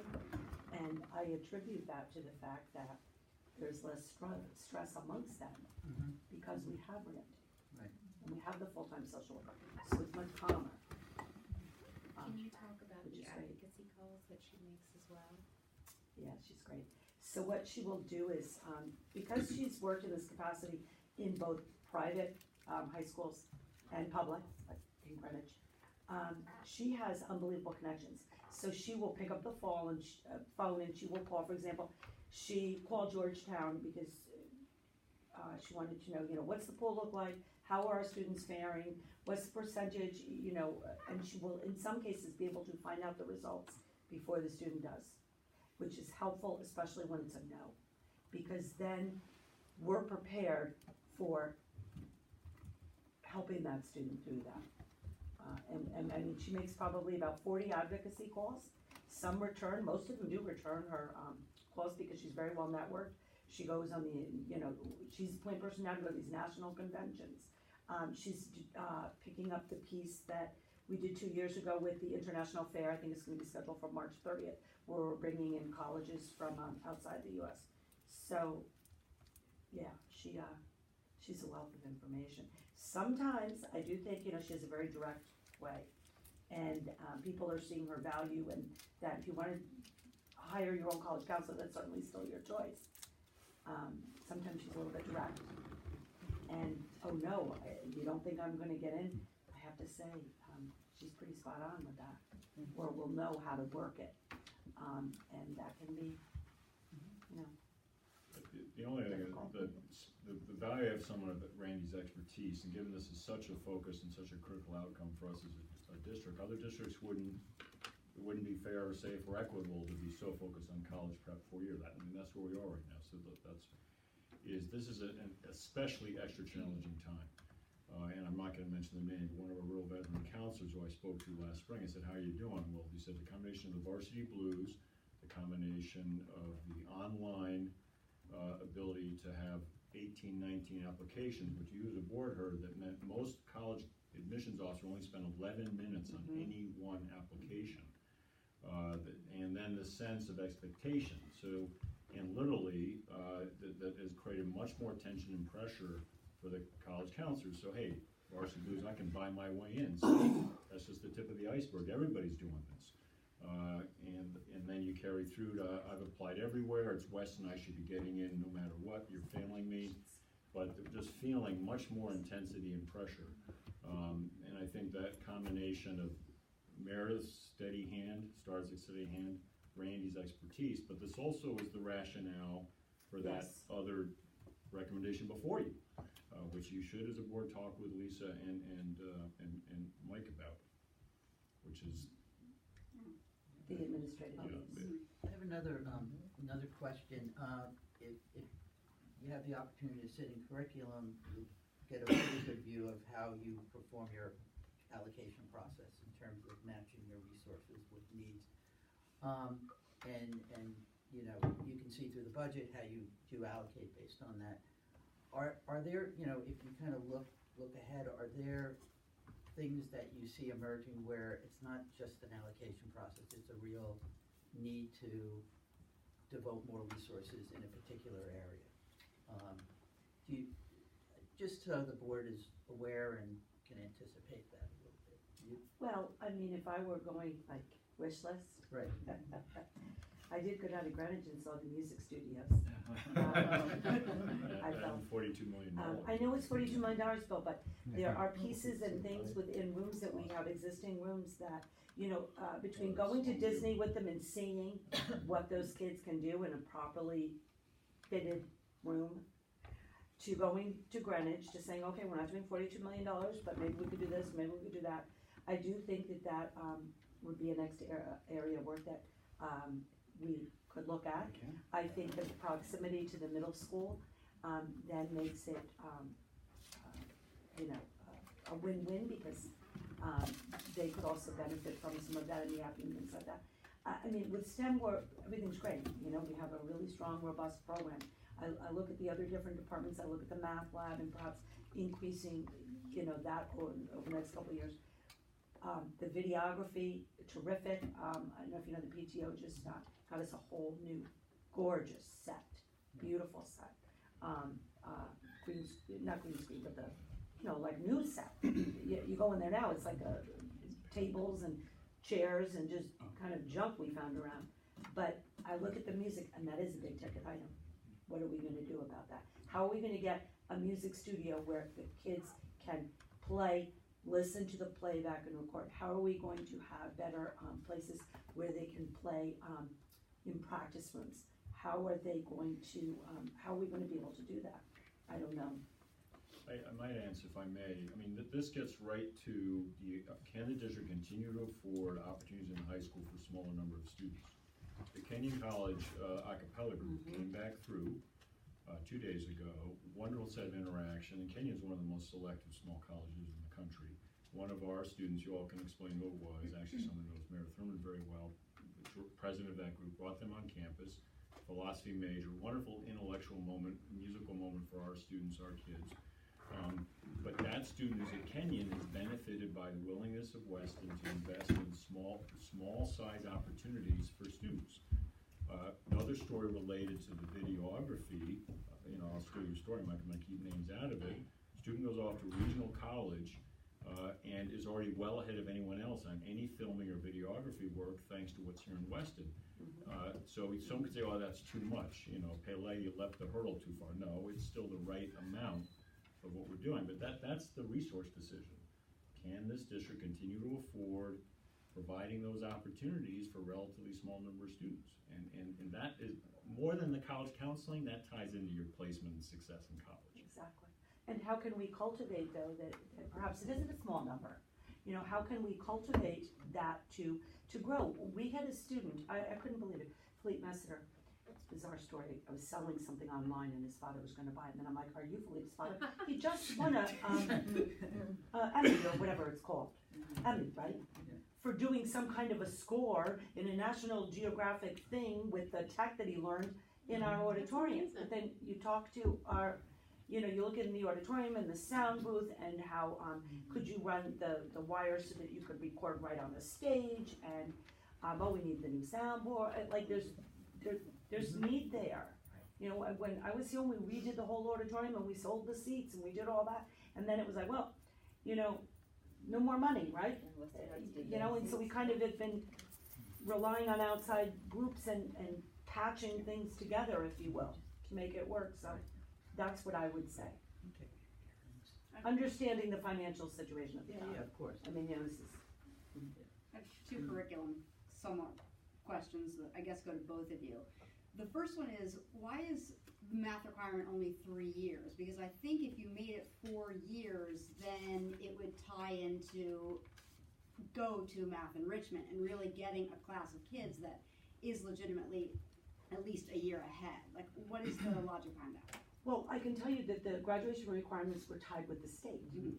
And not that I don't really worry about the state, but so many of our kids take the 4 years. They will take the 4 years here. It's what they take. Maybe for the 4th year they would take personal finance or statistics instead of the pre-calc.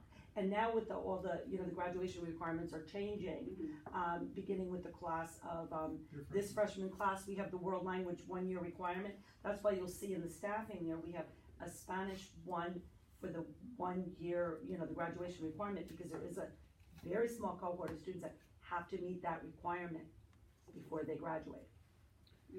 Quite frankly, it's well over 95% of our kids take 4. I think last time I did it was like 98%. Because of the multivariable calculus at the curriculum meeting, because if you offered 4 years and you had enough kids that were 2 years ahead, that started ahead with you, that were ahead then with you, you'd have to offer the multivariable calculus. So that was why my question was. But it seems like it is what it is, because you don't have to offer that class, is what I'm. No, but with the multivariable calculus, and we didn't offer it this year, but we offered it the year before. The students that end up in that track are the ones that go from pre-calc honors. There are students that go from pre-calc honors to BC Calc. They don't do AB. So when they do the BC Calc, and there were students, that's this 11th grade cohort that I've been in that class. They're in BC Calc, the 5 of them are in there. What's their next level? Right, okay. So that's why they did not take AB Calc. Okay, I got it. Because they just went straight to it. And then my next question is with regard to French, because they offer French in middle school, and then the French numbers are down. What is the pattern there? Are those people then moving to Latin? Are they moving to Chinese? Like, what's going on there that they're not continuing? Well, I can tell you overall, let me just turn to that page. French has been a struggle. Okay. historically, Mary Jan was a former French teacher. And we- Cyclical, I think, that We've looked at that. cyclical, but no great jump. What I will say is that this year, all of the languages were down except Latin. We had a massive Latin influx. And so that's where, you'll see that the numbers are. And would you characterize it as an influx and an exodus from others? Yes. Okay. That, when you look at Latin 1, and you look at 81 students, there are middle schoolers that were coming out of the middle school that were choosing not to take Spanish.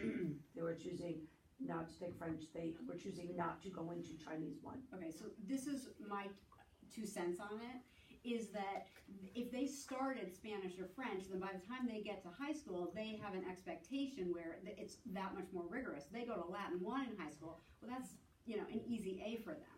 Have you given any thought to that, or not necessarily? I mean, I don't know. Like, Latin is very challenging, especially given the fact that in Latin 1 and 2 they do all of the grammar. The grammar is done by the end of Latin 2. Yeah, it's also, As in Spanish, the grammar is done by the end of Spanish and French 4.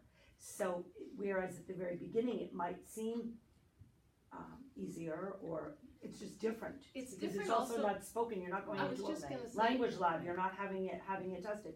But it's also Roman and Greek history, it's not just the language. Well, we have 2 probably the best Latin teachers in the state, to be frank. And the kids love both of these women, and we have been looking at that and working at that overall, in general. Piece I would add, I think you're right. I think some reputations of programs may be a piece of that. There really isn't an advantage to say, you know what, I'm gonna start with Latin 1, because at the other side of that, you don't have the opportunity for an honors course until Latin 3. So your junior year, then, as opposed to if you continue with your language, Sophomore you can year. come in and you can have it even earlier. It's not, so, I think it's more student interest and teacher reputation based than it that's is why I see that high population. trying to game the system. Okay, I don't know this as much game. Okay. I mean, And there are students that have said, not a lot, I'm tired of Spanish. I want to take something else. I've had it since this grade. I think I want to take Chinese. You only have to see the president of the school who sits here at the Board of Ed meetings. Listen to him speak Chinese. I put it on our Instagram. It's like, for me, it's like a dream to hear him speak Chinese. It's great. Now can we talk about theater? Is this in your bucket? We also need to fully flesh out the counseling administrative position too. Why don't we- Either one of Why don't we those. do the counseling and then, because theater's the next cost Yeah, center. and then after we get through with that, let's just talk about timing, because we probably have to add another meeting. Yep. So, but anyway. I can start. So it's under the PPS tab. Would you like me just to do the PPS tab? Yeah, why not? Okay. So there are really, so I'll give everyone a chance to get there. There are really very small adjustments to the overall PPS budget, but the most significant, obviously, is the creation of a director of school counseling for grades 6 through 12. So I did outline some of the reasons there in the kind of opening remarks. Let me just talk a bit about them. Lisa has spoken about them to some extent already. Obviously, one of the great successes of our school system here is the college secondary planning process and the college placement. Excuse me. We do that very, very well, and I think we can continue to do it even better by beginning to coordinate that process and looking at the development of that process as early as 6th grade, which really is, when you look at the state student success plans and some of the things that the state discusses in terms of overall transition, beginning as students enter middle school is an appropriate place to really start that kind of planning. And I also want to just make it very clear that this is about planning for all students, okay? We obviously have students that go to highly competitive, the most elite universities that there are. And there are students who go on different tracks, and different paths, and it's about finding that right fit. Lisa talked about with the benefits of Randy Green earlier. I've had several conversations with Randy. I'm just really priming her from when my kids were that age so I can talk with her. Because she's truly extraordinary. And the emphasis, you know, when I talk with the entire counseling department under the current director's guidance, is about finding that right fit. All right, so it's developing that mentality and looking at those options beginning as early as possible for that process. You know, we spent a tremendous amount of time this past year, 2 years specifically, and even going back with our district goal around emotional intelligence, looking at our social emotional learning curriculum. We've done a huge amounts of work with this at the elementary level and at the secondary level, and we've bolstered that work within the past 2 years. Continuing to develop using the dialectical behavior therapy as a model, developing that, a comprehensive curriculum that really extends from grades 6 through 12, and even, I'm not looking further back, you know, really looking at how does that address students' needs socially and emotionally as they move forward. Having, a position that is, partially an administrative position to do that would be very, very beneficial to the district. I will tell you that, let me just step backwards for 1 minute. You know, when I think about the needs of Weston and when I hear about the needs across the state, across the DIRG, this is a very targeted investment. If you remember last year, I brought forward some professional development for our BCBAs, particularly around students on the autism spectrum and some need for clinical supervision for our BCBAs. That was a very targeted investment, a small amount of money. We've been able to get quite a bit of bang for in terms of consistency for students. I'm viewing this investment as the same way. When you talk about the needs of students on a social and emotional spectrum across the continuum, you know, the emotional needs of our students continues to be an area that is flagged in every conversation that I have on the local and state level. Having somebody that can coordinate that in a systematic way for frankly an important amount of money, but not a huge amount of money that we're talking about here. $19,000. Correct, is a differential we're discussing. To me is a very targeted and meaningful investment for that social emotional piece. Can I just ask one background question? Yeah. Can you just paint the org chart for us in the counseling department right now? There are how many there are, and I think it's in here, but I just want you to. Yeah, we have 6 counselors at the high school level. Meredith is the current structure is that there's a team leader position under the counseling department. And under that team leader are? Well, it's not under, it's actually along the line. Okay, good. So it's 5. You have 5 counselors. Yep. Including Ms. Darza. You have a social worker. You have a school psychologist. You have the college and career center person. Randy. You have, in that office, you have the registrar, just the non-certs. And you also have the secretary that coordinates all of the appointments and all of that. So there's one administrative assistant, and then there's 5 counselors, one of which is also a team leader. College counselor, social worker, school psychologist, 9. And that's for the high school and the middle school? That's for the high school. It's just the high school. And Correct. in the middle school? The middle school has 3 counselors, 1 per grade level. They loop with the grade level, so they join those students and stay with them. And we have a social worker. And a school psychologist. And a school psychologist. And an assistant to help that group? No, that was one there. From an accountability perspective, who does their review? So under the proposal, it would be this new position. Under the current status, it is Lisa, myself, Ms. King, the assistant principals. It's a shared responsibility. And this new position would be a leader, what are you calling it? Director of school counseling for both schools. Correct. Yeah. Right. But it was just a reallocation with an adjustment in salary. That's correct. So it's not a new person. She already has that title now. Yeah, it's just making it a 0.6 and a 0.4. So earlier in the meeting, we spoke about administrative capacity and supervision and evaluation. That would be that accountability piece. She would now be in a position as an administrator and a supervisor to conduct those observations, evaluations, have the accountability in place for that department. Is that the key reason you want to make that shift, is for evaluation purposes?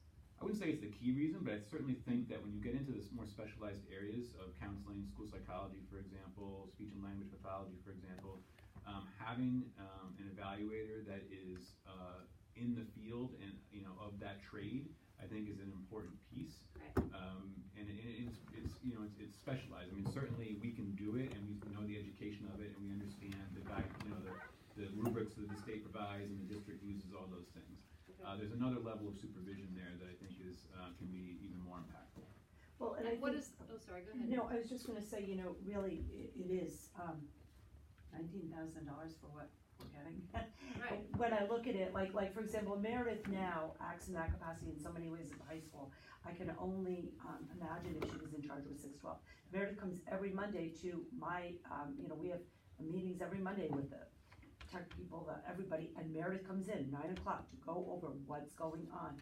It really requires, that isn't my background. I evaluate the counselors, but I'm frequently going and talking to her about different things.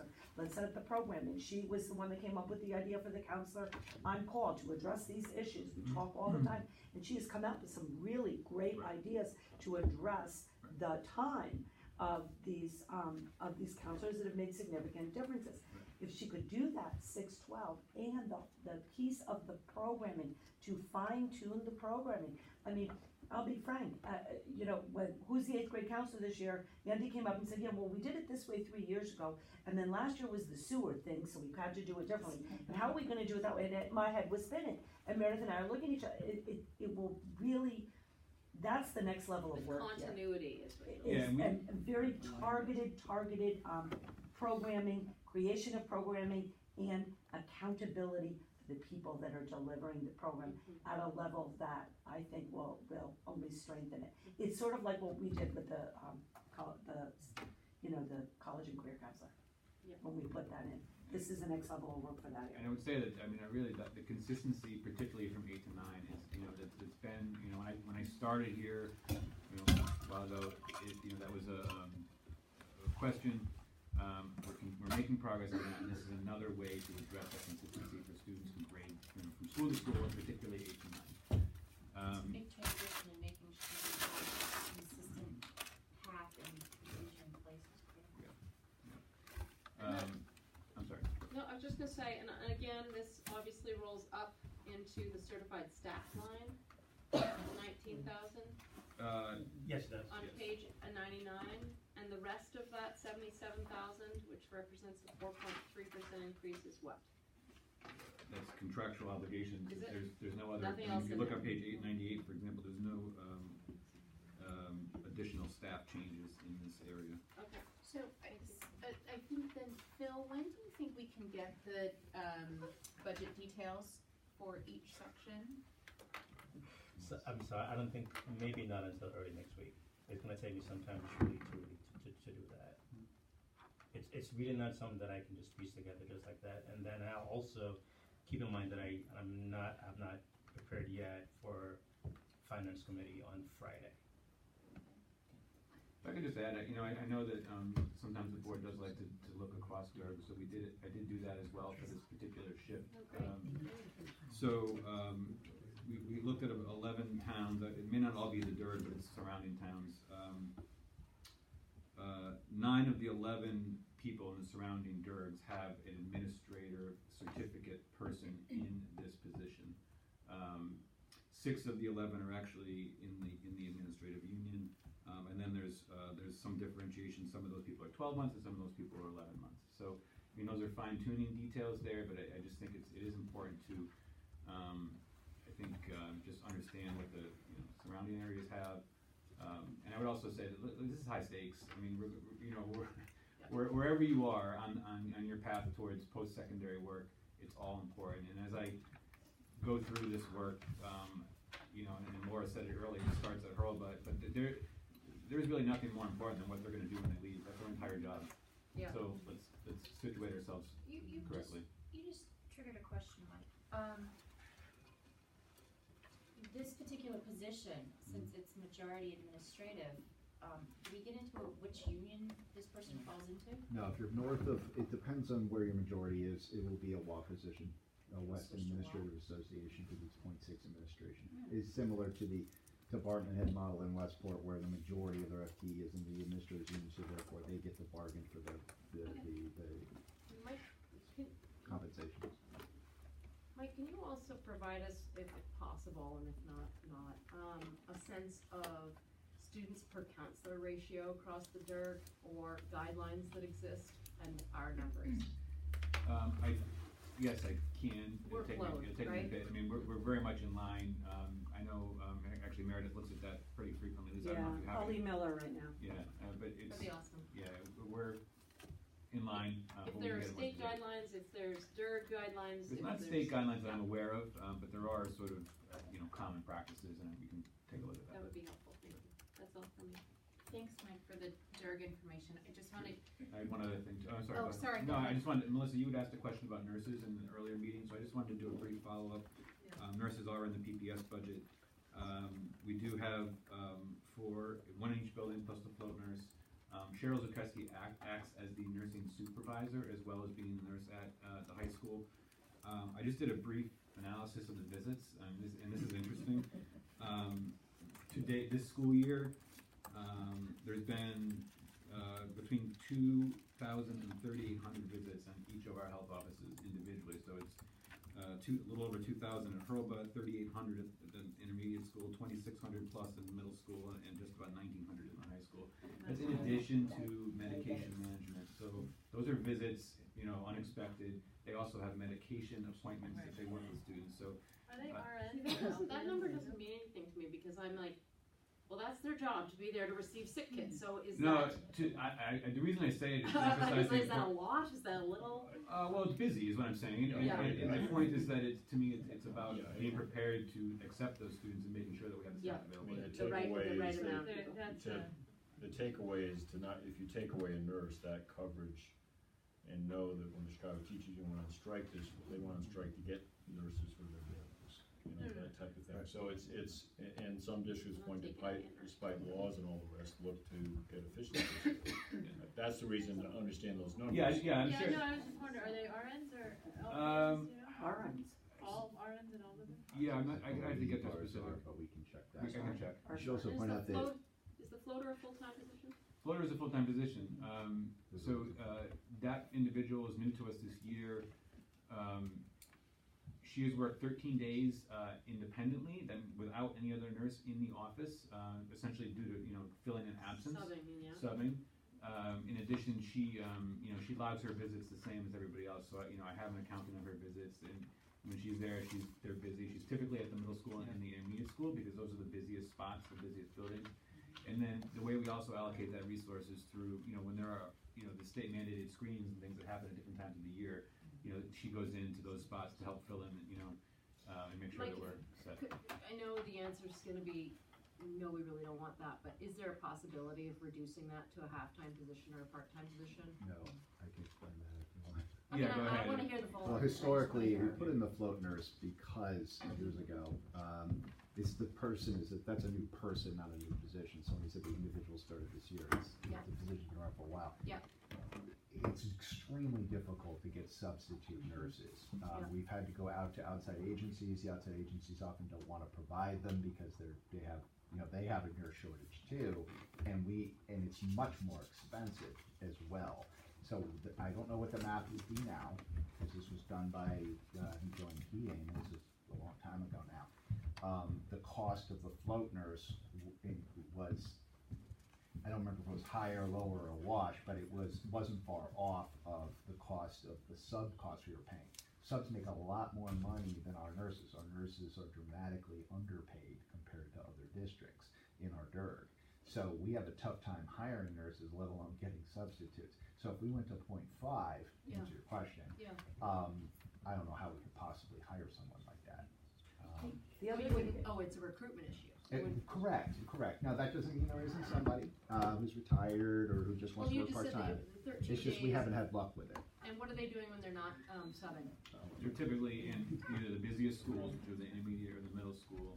Those 3,000 visits. Or they're assisting in, during those planned busy times, such as the screenings, Our nurses are always busy. Yeah, it's. I was just it's a very fair question. I'll tell you, having to go to an agency and outsource that is, it's a cost issue, but it's also a quality issue. The benefit of having somebody that knows all of our schools is really, it's hard to put a dollar amount on that. You also have I don't know the if- paperwork piece with, as it, for entry grades, there's a massive amount of paperwork that the nurses need to. Yeah, ensure field that trips, students I have mean, there's a number. immunizations, Training of field teachers, trips. training of teachers. Years ago, I don't remember who, if any of you were here, but were you here when we had like an aide in the job? I don't. Was that before you? They said, oh, well, we'll save money and we won't hire a nurse, we'll hire an aide. Remember that aide? Yeah. It was worse because we had to give out the medication as the administrators. So they had That's someone right. like, oh, An aide let's can cut, come. let's get someone like a LPN or nurse's aide or something. We talked about that later too. We Horrible, decided against horrible. Okay. Um, Okay. just not good. And I will say this, whenever I take people on a tour and I say to them, we have 4 schools and 5 nurses, your children are taken care of. Yeah.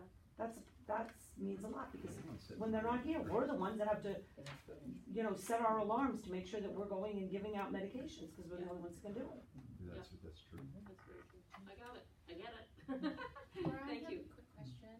How long, I know that Pearlbutt does not have any counselors. How long has there been 2 psychologists on staff?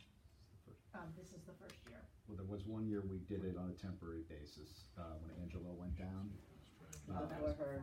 Yeah, there's a larger That was strategic several years issue ago. that Mike should speak to, it's a good Yeah. But question. yeah, there's a decision. Right, we had a counselor, and one counselor and one school psychologist. Okay. And, in conversation with Mike, we made the decision to go to 2 school psychologists because it gave us greater flexibility. School psychologists can do testing, they evaluate, particularly with the And they can preschool. counsel. Our staff, we need to evaluate sometimes children who have turned 3 years old, that becomes the school's responsibility. We have a child find responsibility at that age, so, the testing needs in our building, in addition to the counseling, necessitated 2 school psychologists. It's wanna that answer started that? this No, I think year. it was very well said. Again, it was a conscious decision to do that. And when everything Laura said is accurate. I would just emphasize the ability for a school psychologist to not only counsel but do the evaluation piece, which is a heavy load in this district. I did not address it in the budget this year. It is something that we're going to have to think about. Our psychologists are currently doing individually between 18 and 25 evaluations per year, which is really pushing the limits. But it is doable, and we can certainly do our jobs. But it's something to think about, and making a move like that when the opportunity was there does alleviate some of that pressure. So that's the rationale. Which is why in the counselor line, you don't see Hurlbut and the social worker. The 2 for the entire package. Yeah, and if you were asked Tony's question here, affordable down the road, Patty's been very clear, the demand on the school psychologist, and we've just transitioned, fortunately, looks like we're gonna land somebody good, fingers crossed, but, it's been a real stress point, but budgetarily, and Patty understood, but budgetarily, could we afford to up the school psychologist level at the elementary buildings level, which right now, couldn't do that, but a tax strategic move is to shift as we can from the counselor at that level to the school psychologist, because we get more service. You put it very well. Just have one more question. If the preschool is here, where are the preschool teachers? It's under the special ed Oh, it's tab, not which is the, EPS. so it's the previous tab. Oh, okay, so then I'll ask it when we get to spec. Right, let me just, stop for a moment, we're getting close to 1 o'clock, we have a hard stop at 1. There's 17 tabs left. Yeah, so the question is, we're gonna have to add another meeting, I'd like to do it sooner versus later. When, we have, I'd like to give also people time to absorb things a little bit, but, we can, I don't know what the constraints are in terms of. We'll make ourselves available, Monday morning, Kevin has that slot blocked and could have some flexibility around that. I'm reluctant to pull the principals out of the building that much, but if they feel, having them here is critical. We have been through each of their tabs, but that Monday slot would work well for your administrators. There's a budget workshop slot, you mean? No, meaning we have a cabinet, we have a weekly cabinet slot, so I know that the. What time? That's from 9 to 11, and then we have the chair meeting from 9 to 12, so you have. So we you really block have 9 3 to hours. 12 on Monday. Yeah. Let's do it. You know, and then if you give me the flexibility to work with the principals on their being out of the building or not, I just am always concerned about that. It might be some number of you are here, or you all say you can figure it out, but if you're flexible with that, you know, but if you have some things that, yeah, you may have some immovable objects that. I've got a PPT I know that kind of stuff. I'm available, 9 to 12. Is the 9 to 12 on the 13th? Yeah. Monday the 13th.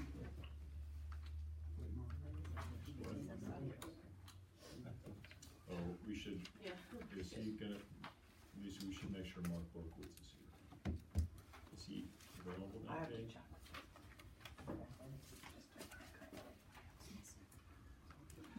We have 10 minutes, any recommendations? Theater coordinator, we wanna do that now? Yeah, what do we use theater? Same principle. Well, we have the principals here, I think that's a good idea. Yeah. Just as a brief overview, in terms of theater, we have 4 productions in the district. We have a production in the spring at WIS. We have an upcoming production at middle school, and there are 2 productions at the high school, fall and winter.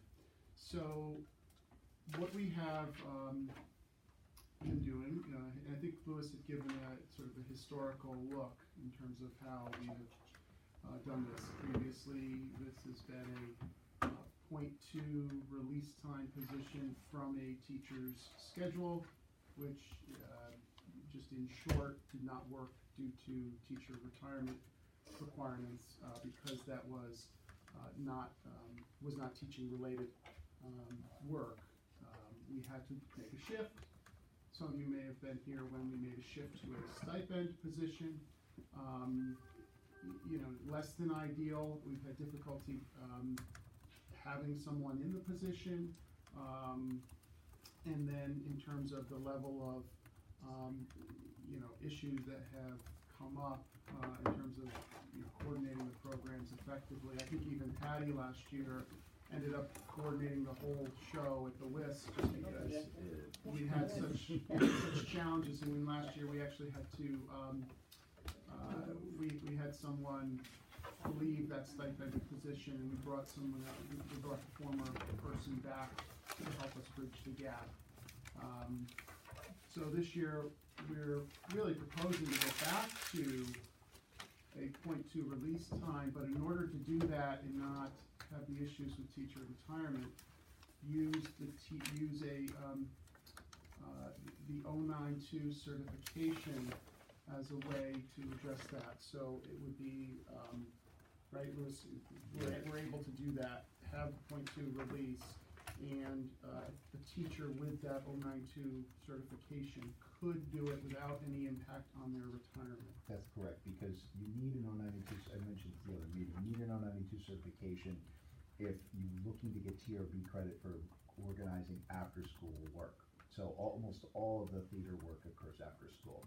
It's technically co-curricular work. It's just like any stipend. So for instance, it's paid by a stipend now. That stipend is not subject to retirement withholdings. It's not credited towards retirement. The teacher can do it, but they don't get the retirement, which is fine, but we're having trouble getting someone to do it for the stipend. So, and also there was when we did this, there was a big push from people in the theater community and parents and so forth saying, well, no, we need the person during the day to be available to, you know, solve problems, talk to kids who are in the theater program and so forth, but we couldn't, there would be no TRB credits. The person would effectively be at .8 for the purposes of their pension accrual, which is not, you know, fair or reasonable, and no one would do that. So what happened was, and originally, when we did the theater coordinator, the .2, Colleen Palmer put that proposal forward. The idea was it was going to grow the curricular nature of the theater program. So we never got beyond our 2 classes, which are combined into 1 class of theater arts. So we couldn't justify that anymore because we didn't develop a further theater curricular program. There wasn't any demand for it that was sufficient to justify additional FTEs. So what happened was, we went to the stipend, we had the problem Ken just described, and now, by doing this, you'll have a person who holds the cert, which included our former theater coordinator, who can then spend 0.2 of their day dealing with theater issues, and there are a lot of issues, at least, overall. You might think, well, why can't an administrator pick this up? Yeah, that's And I'm something sure, we wrestle with. having our principals here, especially I think even, Lisa can tell you. Smile, baby. I The issue know. of that. They have a theater background, thank goodness. Yeah, that was the only reason, it worked out. But, So anyway, the savings that we had previously to revert to a stipend position, we would be going back to the original model, which would cost us approximately $12,000 that we had previously. I had just a financial question, because one of the things that we decided, I think, to do is to create an object around theater, to create more transparency and better financial discipline around all of that, right? That's right. Part of it is that the revenue line was split from the expense line, and the question becomes, as a matter of principle, should that be used as a excess for general budgetary purposes, or should we create a reserve fund in theater to basically keep the profits within the theater line? It's more of a philosophical question as to whether we should be basically accumulating the net of expenses in theater, growing that line for reinvesting back into theater versus general allocation around the overall budget. Just a question. Well, the money that is being raised is going back into the program to an extent, because, you have to have that funding in order to be able to, whatever production you have to buy the rights to the program, so it is doing that. But But you're it's not being generally, used as an I mean, offset. there's like a $35,000, in the budget, there would be a $45,000, let's say, gain around that, net of, well, no, not really. We're not netting it, but that's what I mean, that's my point, that's my point. We're not taking that. I guess what I might suggest, and we can take it as a question. Just a question, it's not I'm not making a. Because Phil may be up on the accounting laws and regulations as to reserve funds. I don't think this qualifies, but we can check one, is it legally appropriate to create a reserve fund within a public school district for programming? We'll look at that. And then second, though, what's been the run rate to actually have a net that would carry over? And then I don't, again, another big swing question is, does the board want to get in there and soft money paid for positions, i.e. stipends? I don't think you do, but that would be something to think about. Going back to last year, again, I'm looking to the carryover veteran on the board, there has been this question of how could we support the arts and theater and music community in Weston, which is so robust and just the fiber of this town, to be, like they were before. I mean, they were the backbone to the theater. And they've had frustrations. They've had a lot of frustrations. I've met with them. I've said, we're happy to help you. We're not in the way of you setting up parallel philanthropic entities. And they haven't chosen to do it as of yet. I mean, when we made the big split to kind of centralize the theater accounting, we did make the smart move to recognize that their fundraising, essentially their ad sales, is their money. And they keep that in a separate account. The ticket sales? Ticket sales come to us, but their ad sales, which is their fundraising, sits with them. But they have not taken the step, at least not that I'm aware of at this point, to formalize such as Boosters has, where they have their own philanthropic organization. That's really what companies should do for their own benefit and their own management of their philanthropic endeavors. And then they can use their money to supplement special initiatives that they have, just like Boosters does on the athletic side. But they haven't taken the step to do it. We put the framework in place 2 years ago. Well, I mean, the theater parents. They're a set of, parents. I mean, you all live here, so it's a special part of Weston, it's in the fiber here, the arts, the theater, and the No, I music. know, So but I there are, just and you would know some of the individuals, I just wanna mention the names. But, you know, they were very frustrated last over the computers. We never cut the budget. It was perceived as a cut. If this can be afforded, I think this will be a positive view in that community's eyes.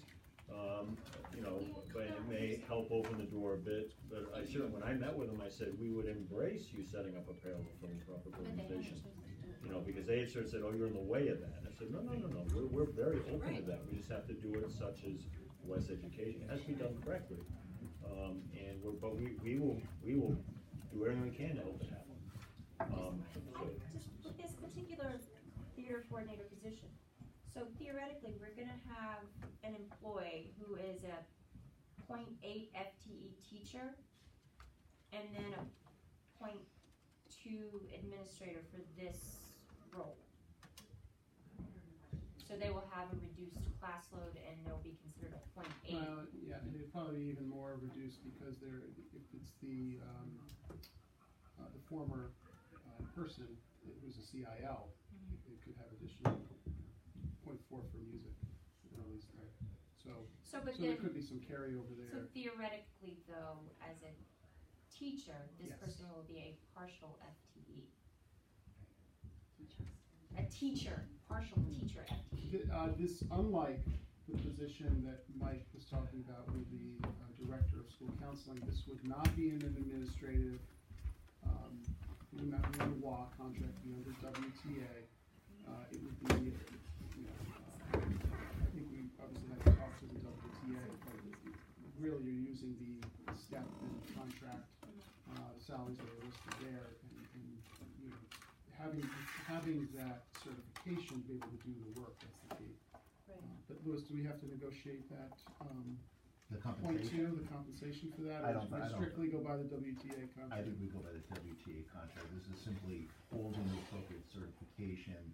It would be the same thing as if you had someone, so let's say we were previously talking about Meredith Starzek. If Meredith Starzek, if she were to be your new director of counseling, 612, in theory, the union could negotiate, because we're expanding the role, because we're going 6 to 12. She has to have the U92, but since she's going to be in WA, it'll be up to WA to negotiate that with us. In this particular case, we're not expanding the role, it's the exact same role. So I would argue that it's just a 0.2 of the teacher contract, but they may have a different opinion. But I guess what I'm saying is, sorry, the person, I guess where I'm going with this is, you have an employee, they can only be a 1.0. Correct. And so if this person is holding multiple hats, Well, they'd be a 0.8 teacher, 0.2 administrator, but they wouldn't be listed in the bargaining group as an administrator. It's really a teacher holding an 092. It's a technicality. I think this, sorry, just one point, and then we can wrap up. I think this goes back to Taffy's point about not using last year as a benchmark, because I think we just need to be cognizant of the fact that 2 years ago in fiscal 19, this area was $88,000. The proposal today is an increase of 53% from 2 years ago, going from $88,000 budget to $135,000 budget. And given our enrollment situation, where we are, and then where we're going to be down the line, It doesn't affect Hurlbut, right? This is just a list of high schools. Yes. No, it's a middle school.